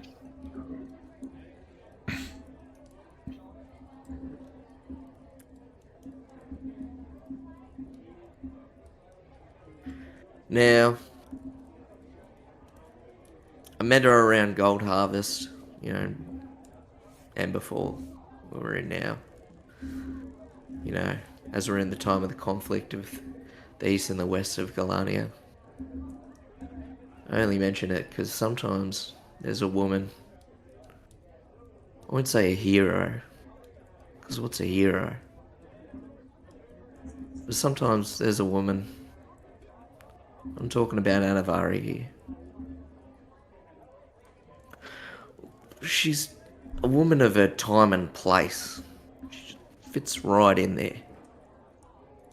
And that's Anivari in the Archipelago. Even if she's a paranoid woman. And Anivari was, you know, certainly that. Could place her high in the running for the most paranoid in Durban, maybe. Sometimes there's a woman. Yeah. Lost my train of thought there a little bit. Well, You lost my train of thought too, lad. I think I've done introduced her enough. She had 9 children 3 days ago, and now she's only got 1 left. She is a trained assassin that rides a horse and wears armor, and she's really kind, Sadicus says. And the dwarves sort of look over and, right, got it. Okay, well, we'll treat them like first mate and we'll see how that goes. When do we start? Tomorrow. Tomorrow! Marcus! He shouts to the bartender. Marcus comes over, an ale tankard in hand. He says, "We don't work here anymore!" Marcus sort of looks down and, what exactly? You don't work here? Yeah, but you've been here for 20 years. There's a notice period. We don't work here anymore. You'll have to make your chef actually do some cooking. Give us an ale and fuck off. Marcus sort of, okay. He puts the tankard down, wanders off. Sadicus looks to you and, well, that's a job well done, Captain Viv. Shall we? Guess so. Let's track down your others. And as you track down the others, we will take a short break. Be right back. Hello, and welcome back to the second half of of Freedom Chasers. There's no "the" in Freedom Chasers. Your other crewmates will need a gathering. A reminder that you've got. Well, can you remember who any of them are? We don't have much. We have a navigator. Yeah. I think we could have one of them be the helmsman. That's fine. Yep. But we need a Axel carpenter. and Garen. Mason is a carpenter. Beautiful. That's I thought ironic. he was a mason, but that's fine. Yeah. I mean, he's literally got 2 chisels in his belt. Yeah, but they could be, the stonemason chisel. Sure. things. Anyway. Not much stone in the boat. No, I'm just fucking around. We need a quartermaster. Uh-huh. Did I Um, forget him? Who's the quartermaster? I don't know. I asked someone to be a quartermaster, and you were like, "Nah." Oh, you need one. Yeah. Yeah, okay. And then you had some potential other crewmates. Yeah, we had some potential other crewmen. We need a cook. Mm-hmm. 2 of the dwarves can cook. They've just finished working cool. in a kitchen in a tavern. Yeah, we need a bosun or a boatswain. Don't know what that is. That's a person who manages all the stuff that the quartermaster doesn't. But if you think we can just get rid of that, I think you could go with 8 crewmates in your party, and you'll be fine. right? But can you remember who they were? Is what I meant, the other 3 you met. The 3 you met. Can you remember who they were? The 3 we met. Oh, there were. Oh fuck. Okay, so you've got the 2 brothers. When they were on their father's ship when he was assassinated. They thought he was a spice merchant. Right. Yeah. But they discovered that he was actually a spy master. The spies guild was passed on to someone else, but nobody would employ them in case they were spies. They are San and Ulmo. And they are awaiting your command on your boat, so please do take them with you. They really are brothers. Look at that. Wow. Yeah, Twins. they literally are. And then there was Tiger. Tiger said he'd sail for you as long as he didn't have to pirate. You couldn't work out what he was because you failed your nature check so badly, but he is a Triton. Oh, cool.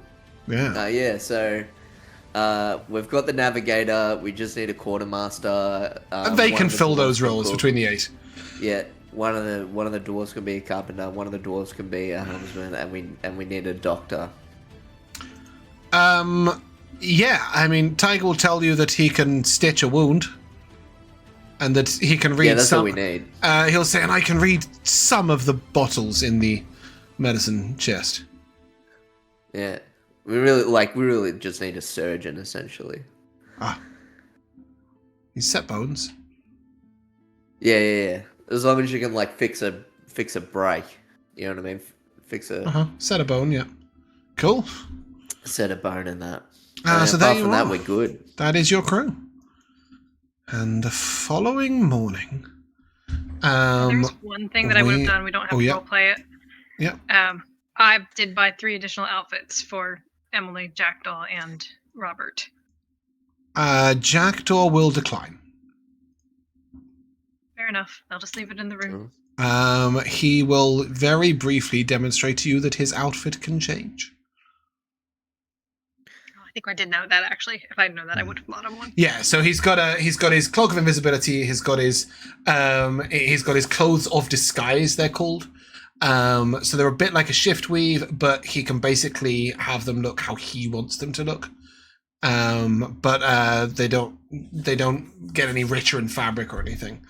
And then he has his ring of misty step. So yeah, he's a little set magically. But the other two will be very grateful. And then, the following morning, we resume on cottage. Zadicus has said he will meet you at the boat. So it is pre-dawn. It is sort of 4 a.m., I would say, and bright and early. Serena and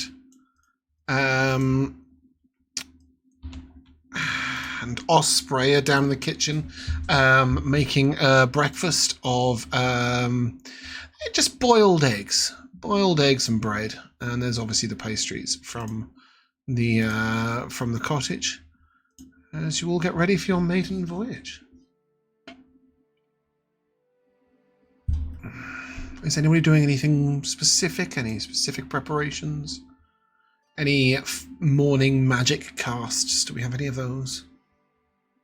Just mage armor. You do mage armor, okay.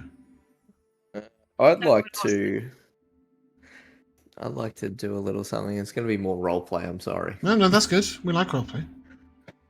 I'm going to knock on Dinari's door. Mm-hmm.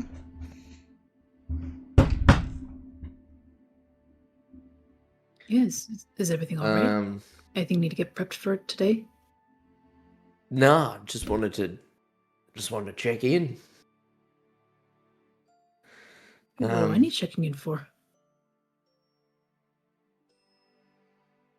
You always seem a little distant, but I think recently you've just seemed a bit extra distant. You know what I mean? Rather than being a click away, you've been an island away. Oh. I haven't really meant to. It's all right. I'm just making sure you're okay.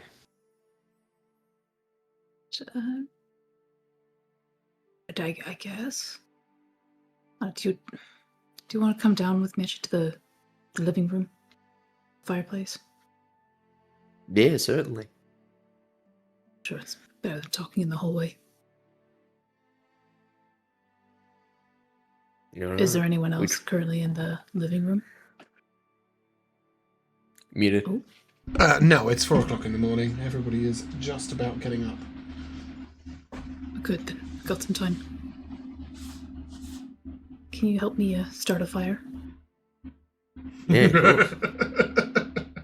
Leave no trace behind. Confine it to the fireplace. Okay. In case I wasn't clear. No, it was. I was just figuring too. Mm. Yeah. Yeah. In my hands, I've got a little pouch that you'll recognize has usually been a part of the armor set that I tend to wear. It's this almost like this little kind of breast pouchy thing that kind of comes across body and sits kind of right on the left chest here. does not correspond to any of the other pouches I've had with medicinal or like alchemical products or anything like that. And as I undo the latch and kind of open it up, you'll see that there's a series of papers that are included within them. And after taking a second to look at these letters and just kind of rifle through like this series of papers that were all stuffed into this really small pouch, I start throwing them into the flame.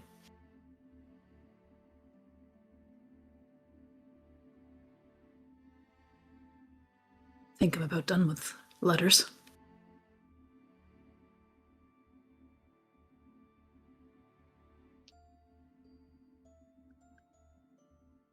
Is there anything else you think you're done with? How so?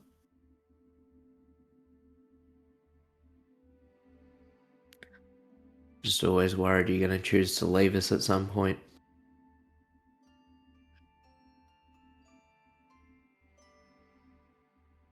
I'm sorry.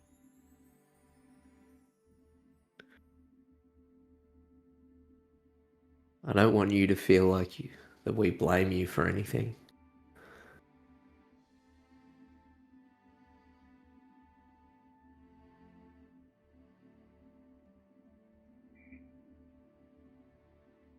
I don't know if you'll fully in control of that, but it is still nice to hear it from your mouth.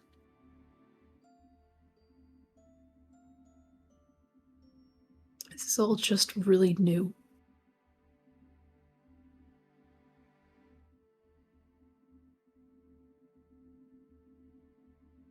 Forget you're only a kid sometimes. It's been a long time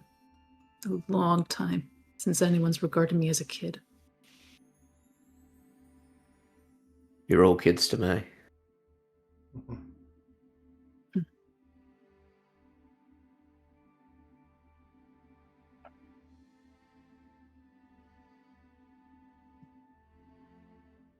To be fair, I have been acting a little childish. I don't like that phrase. It implies children can't know a sense of what they want. What they need. And how they should act. I think sometimes children know how to act better than any of us. You think my letters are a textbook example of how we should act? I think only we know how we should act. And we don't always make the right decisions. If we always made the right decisions, it'd be a pretty boring world.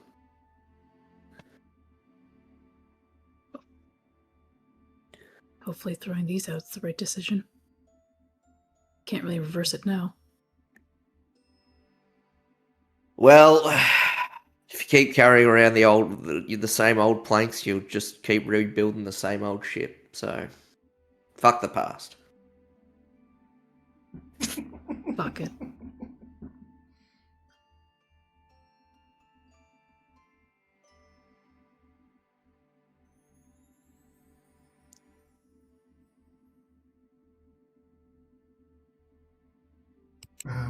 And on that note, perhaps we will bring the rest of the crew in. Well, the sub crew, the party.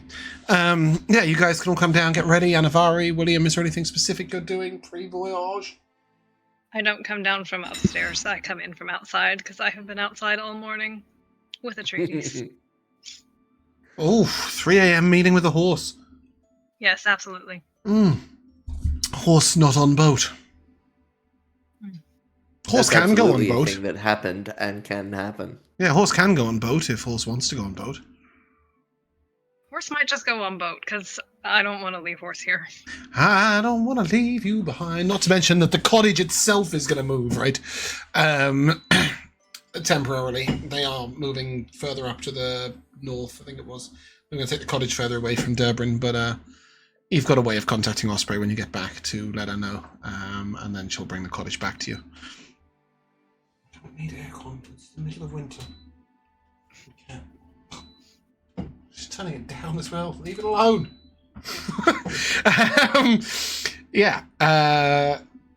You can absolutely take Atreides on the ship. William, you would stable Whisper until you return, is that correct? Or did you just forget you have a horse? I have a whistle to bring him back. I'll let him run free. Yeah, cool. You can roam in the wilds of Eastern Durbin. Cool. He can be like that horse and that Lloyd spanking advert. You know, the black horse that's running on the beach. Like that. That is one hell of a niche reference. He's not going to go to anyone else. Just a British bank advert on British television 10 years ago, by the way. I don't know what the ad looks like now. But everybody remembers the track because it's The Hard Asks by Michael Nyman. It's a really famous classical track. Da, da, da, da, da, da, da, da, da, da, da, da. And there's a boat. There's a ship running on the waves. There you go. A horse running on the waves. Anyway, you guys can gather your shit, as one might say. Cool. Anivari, no, I think William. Our lovely friend Jackdaw will come over to you and say, I don't know. I'll probably last down by the way. He's Down, as you come out the room, he's I'm going to say, like I don't know what to, I don't have anything to bring. Do we need to bring things? I don't know. Things that you need.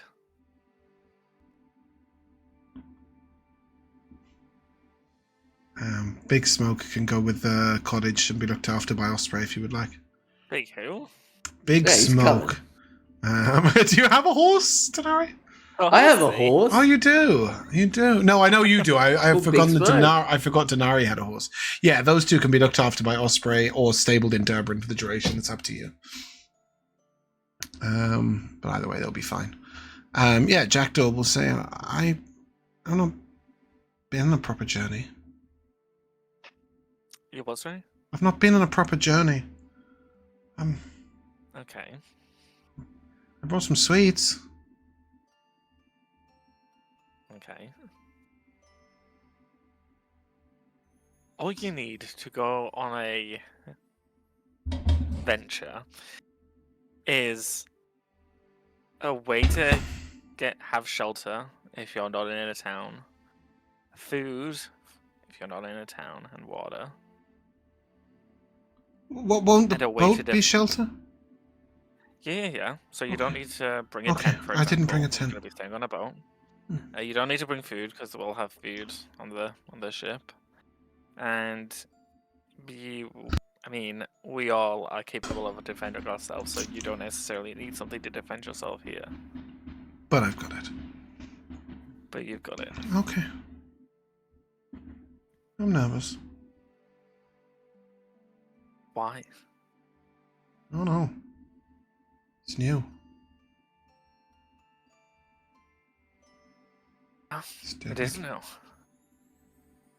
It's dangerous and a change. I don't mind dangerous, I just don't want to be sick. Well, we'll have citruses, so they'll help combat that. They deal with scurvy, they don't deal with seasickness. But Is that scurvy seasickness? no.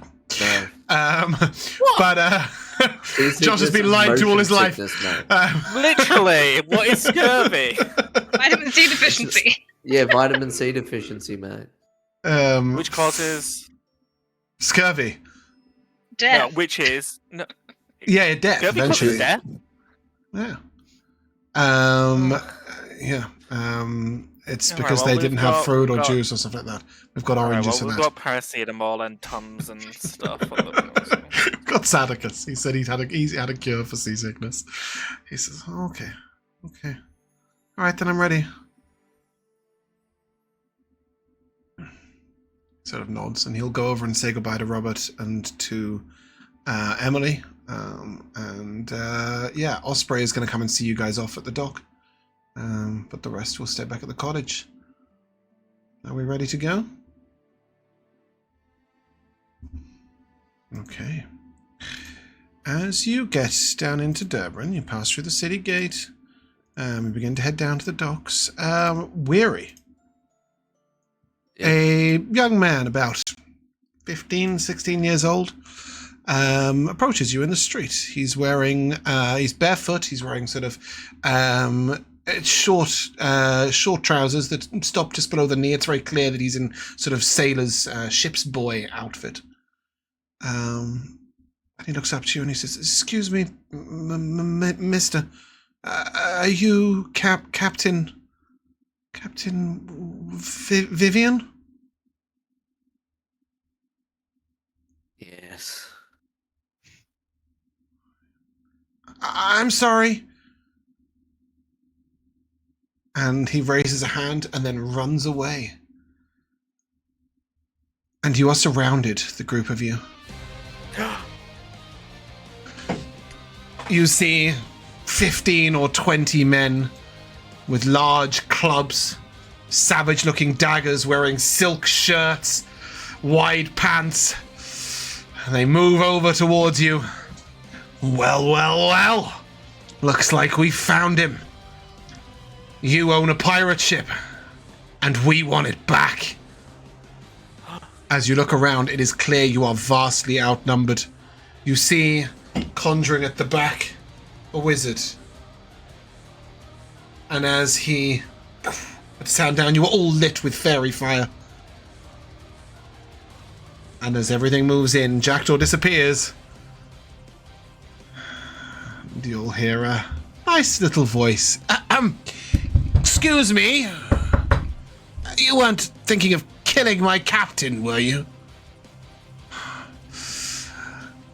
Floating gently down from the sky in a beautiful, long, pink wizard's robe and a large, pink, pointy hat, Zanika says, "Don't you know today is the day of our maiden voyage? We can't be fighting pirates." Captain, to kill or not to kill?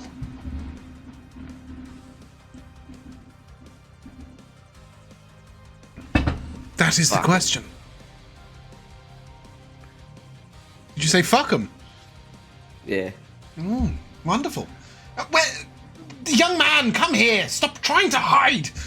He floats. Not the kid. He sort of runs over and he grabs hold of an invisible jackdaw and says, "We don't want to leave you in this." He says, "I'm ever so sorry, lads, but we've got to scoot." And he's going to cast Fly on the group of you. He says, quick now, up into the air. And he leaves behind a very small circular orange flame. A delayed blast fireball. And as you float over towards your boat, getting ready for your ship, you just hear boom. Sorry to not give you a combat. I teased you there, didn't I? Very disappointed. But Josh is fuming. But that's okay. There will be combat next session. Fear not. Nevertheless, Zadok still say, "I thought you might come over, a spot of bother. I saw some, pirates getting ready to cause trouble, and I thought, my captain could be in trouble. I've had to come and find him, and here you are! Isn't it exciting? And you know what? I didn't tell anyone, Weary, but we've got onlookers and well-wishers. Isn't that exciting?" I suppose so. Yeah! Look at this! And he will lead you over to the boat, where a small group have gathered next to it. You will see at the... this is your boat. At the docks, you will see 4 or 5 dwarves, mostly female, here to wish their partners and friends off. You will see 3 very serious-looking humans giving very emotional hugs to Ulma and San, and a small Triton family, a woman and 3 children, are wishing Tiger goodbye. And a man you don't recognize is stood at the docks. He has long white hair in a ponytail all the way down his back, bright blue eyes, and he looks over at the group of you and... To travel far? Where are we traveling again? It starts with an A. Adamants. Adamant. Sad Adamant.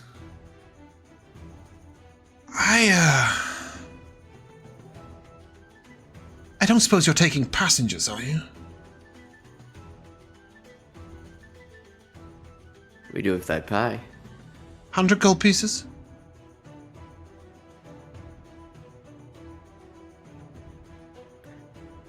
What's your what do they say at the airport? What's your reason for for travel?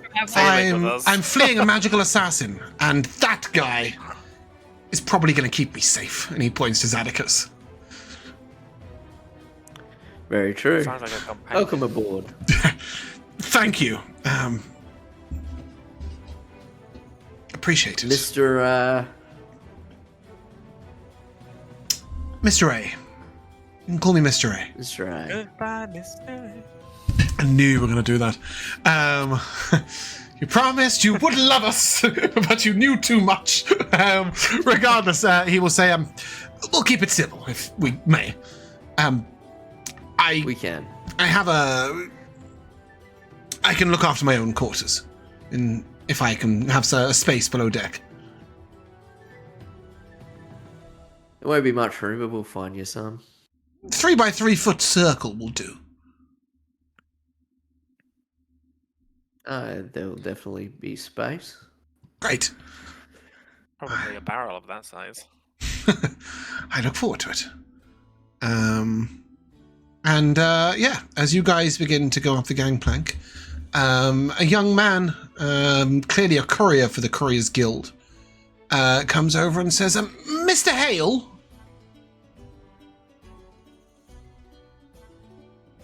Turn around. I've always wanted to say this. Mr. Hale, you have mail. Yes, he will put a scroll in your hand and says, good travels. Thank you. I will. Well, you may, but it is stamped in a wax seal that you recognize. And written on the side of the letter, right next to it, is open when underway. What's the seal that I recognize? That's the family seal. Oh no!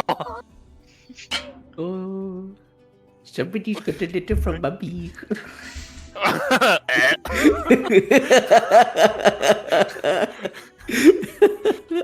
Oh god. I think I'll walk up the plank and onto the ship and kind of like nervously tapping my foot, waiting for us to begin moving. Because then the second we start moving, Yeah. gonna... You'll see that laurels, so that's a plant, by the way, are being hung on the back of the ship to wish you a good journey. There's a lot of crying going on with the Triton family. Everybody else seems kind of put together and fine. You'll see fairly capably, although she looks to you for instruction, Beldira is gesturing to some of the dwarves, just pointing them at certain things as they, tidy up some ropes and ensure the ship is completely ready to go. And then the sails are unfurled, and she'll stand at the helm and wait for you. Weary?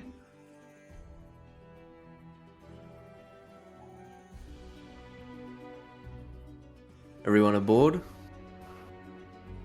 All aboard. It would seem so. I give her a nod. She gives you one. She can hardly call out to untie the ropes or depart. just nodding She's at each mute. All right, yeah. She's You mute, picked the that's right. only person All that right. cannot declare this journey All right. underway. Way sail. And when you say that, your voice booms out as Atticus has cast a spell upon you of magnification. Way sails! And as that happens, the ship sort of stutters out of the harbour and onto the sea. Isn't that exciting? Good looking caravel you got there. Man. Yeah, it's I hear it described as a sloop, whatever the fuck that means. That's a small one. That looks bigger than a sloop. Well, I'm afraid you'll love to know that the token is called ship. So whatever that is. I went to search ship and a picture of the boat from Milton came up. That's sad. Once upon a time in a land called Ship. Okay. I don't know why the token isn't working, but it is there, I promise you. It is right here. It is not this. There is a second one at the dock that is just departing.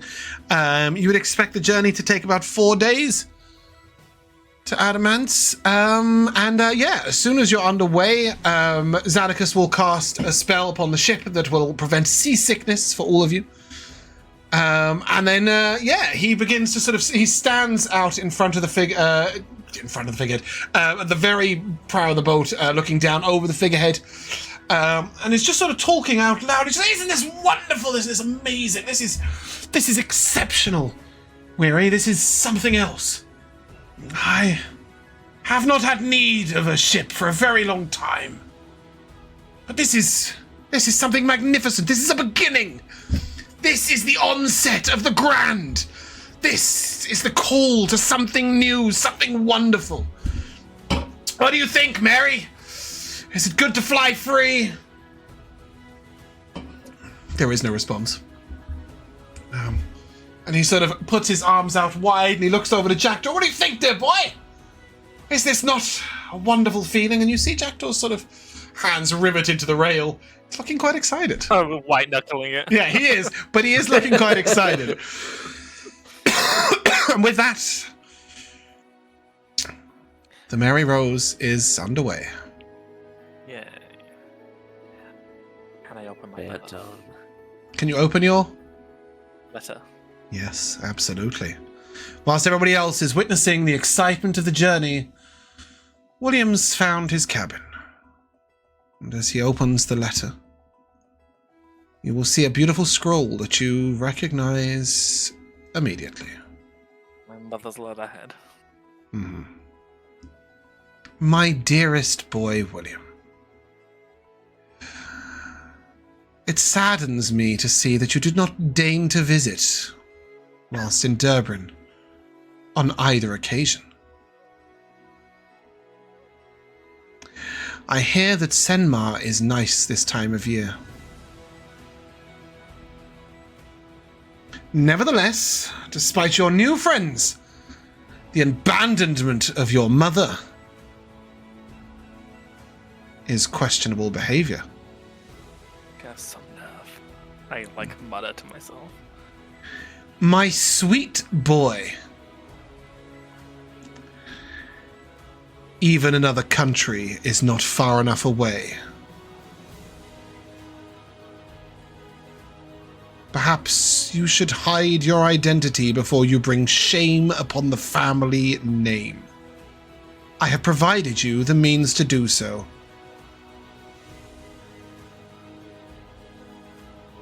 I thoroughly look forward to our reunion. Your dearest mother. And inside is a small silver ring with a black stone inset. The cast's disguised self.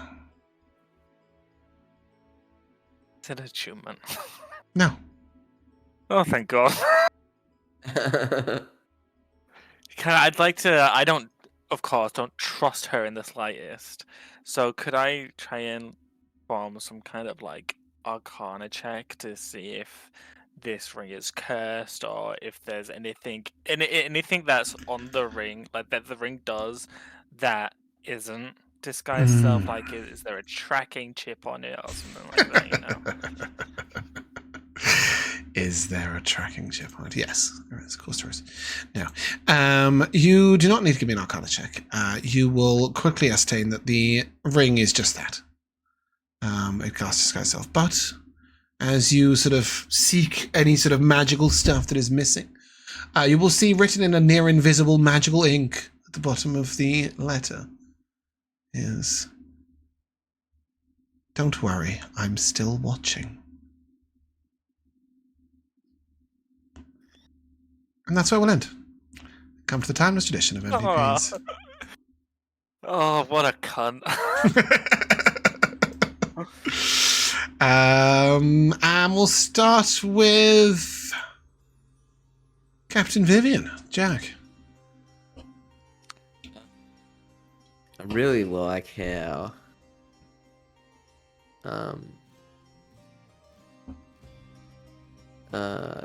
I really like how Anivari does her best to parent the kids, even though she's like, there's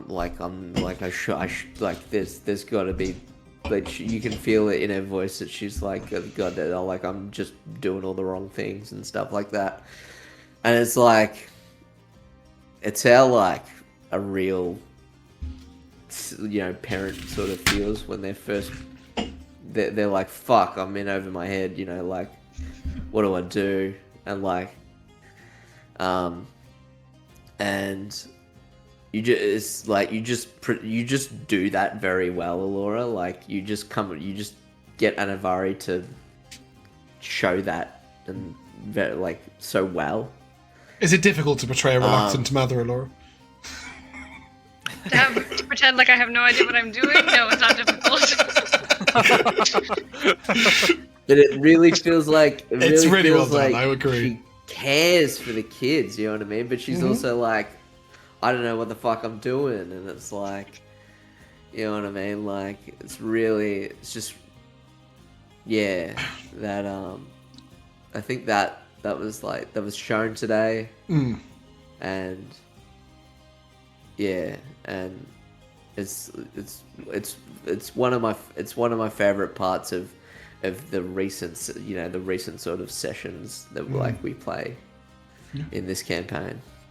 Bumpkin.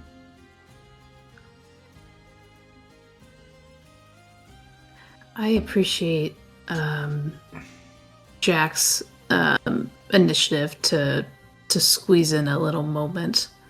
And this is a very continued thing, finding those moments to check in with kind of everybody when they need it, and taking that initiative is quite nice. Yeah, I'm going to skip over a more comedic one. Josh. I think I'll give it to Jack's little description of everyone. It was very sweet, and like an interesting insight on how he thinks of the rest of us.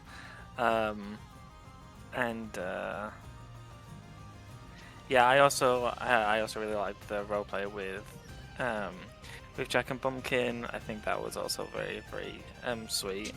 And I also agree with what Jack said. I think Elora plays this kind of like this. Yeah. This sheer panic with excellence. Elora. Okay, I'll do one for a little silly one, which is I decided to take Atreides with me, and then we got ambushed by pirates and cast fly on us. So I figured you guys put the horses on the boat prior to that moment is what I meant. I don't know. Yeah. I think I kind of like the visual. Yep, just this one horse across the air. Yeah. I also had Mary describing the party to the dwarves. It was awesome. And then I had William's line of, "I'd recommend it for you." About The death.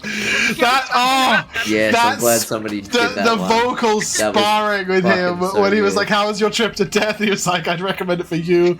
He was like, "Oh, you That's would, so you know?" good. Like, "Oh, it was beautiful. It was beautiful. It was really well done."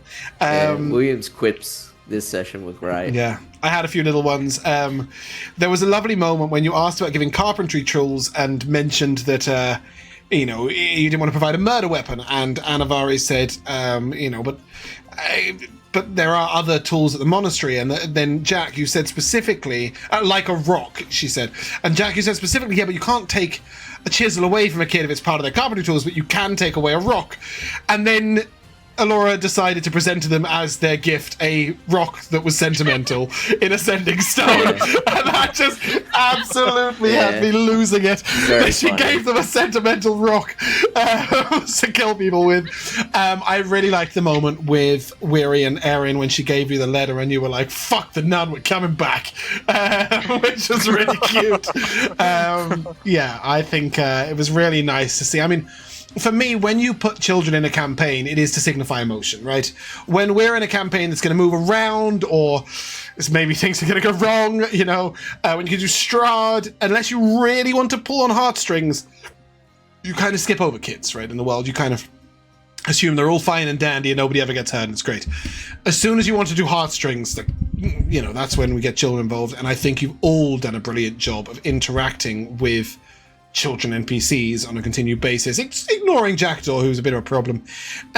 He's a problem. Like, you guys roleplay with him great, but he's a problem. But yeah, for the rest of you, like for the rest of them, you guys just, it's really nice to see different ways of interacting with them. William sort of studied distance, but clearly still caring. Dinari sort of letting Anivari get on with it, but also being willing to give them a firm word should they ask, or you know, look for an example. Weary sort of philosophizing, and then, as you say, Anivari very much taking like the "I want to look after you, but I also don't want to look after you" kind of route, which is really nice to see. I think the whole session was great fun, but I particularly enjoyed the group's different reactions to Zadigus taking you to a what did you call it? Medieval times. Medieval times. We don't have that here, but to a medieval times restaurant, because that was how he pictured Dinari. But anyway, that is where we're going to end. If you guys Also, there's no one else said it. I also really loved William's mum's letter. Oh, good. It was Yeah, like, of course. I think, It was I mean, great. obviously, me and you have talked a lot about his mom, but I think, yeah, it was really good. Good. And on that note, that's where we're going to end. If you guys would like to say goodbye, Goodbye. Goodbye. we shall see you soon.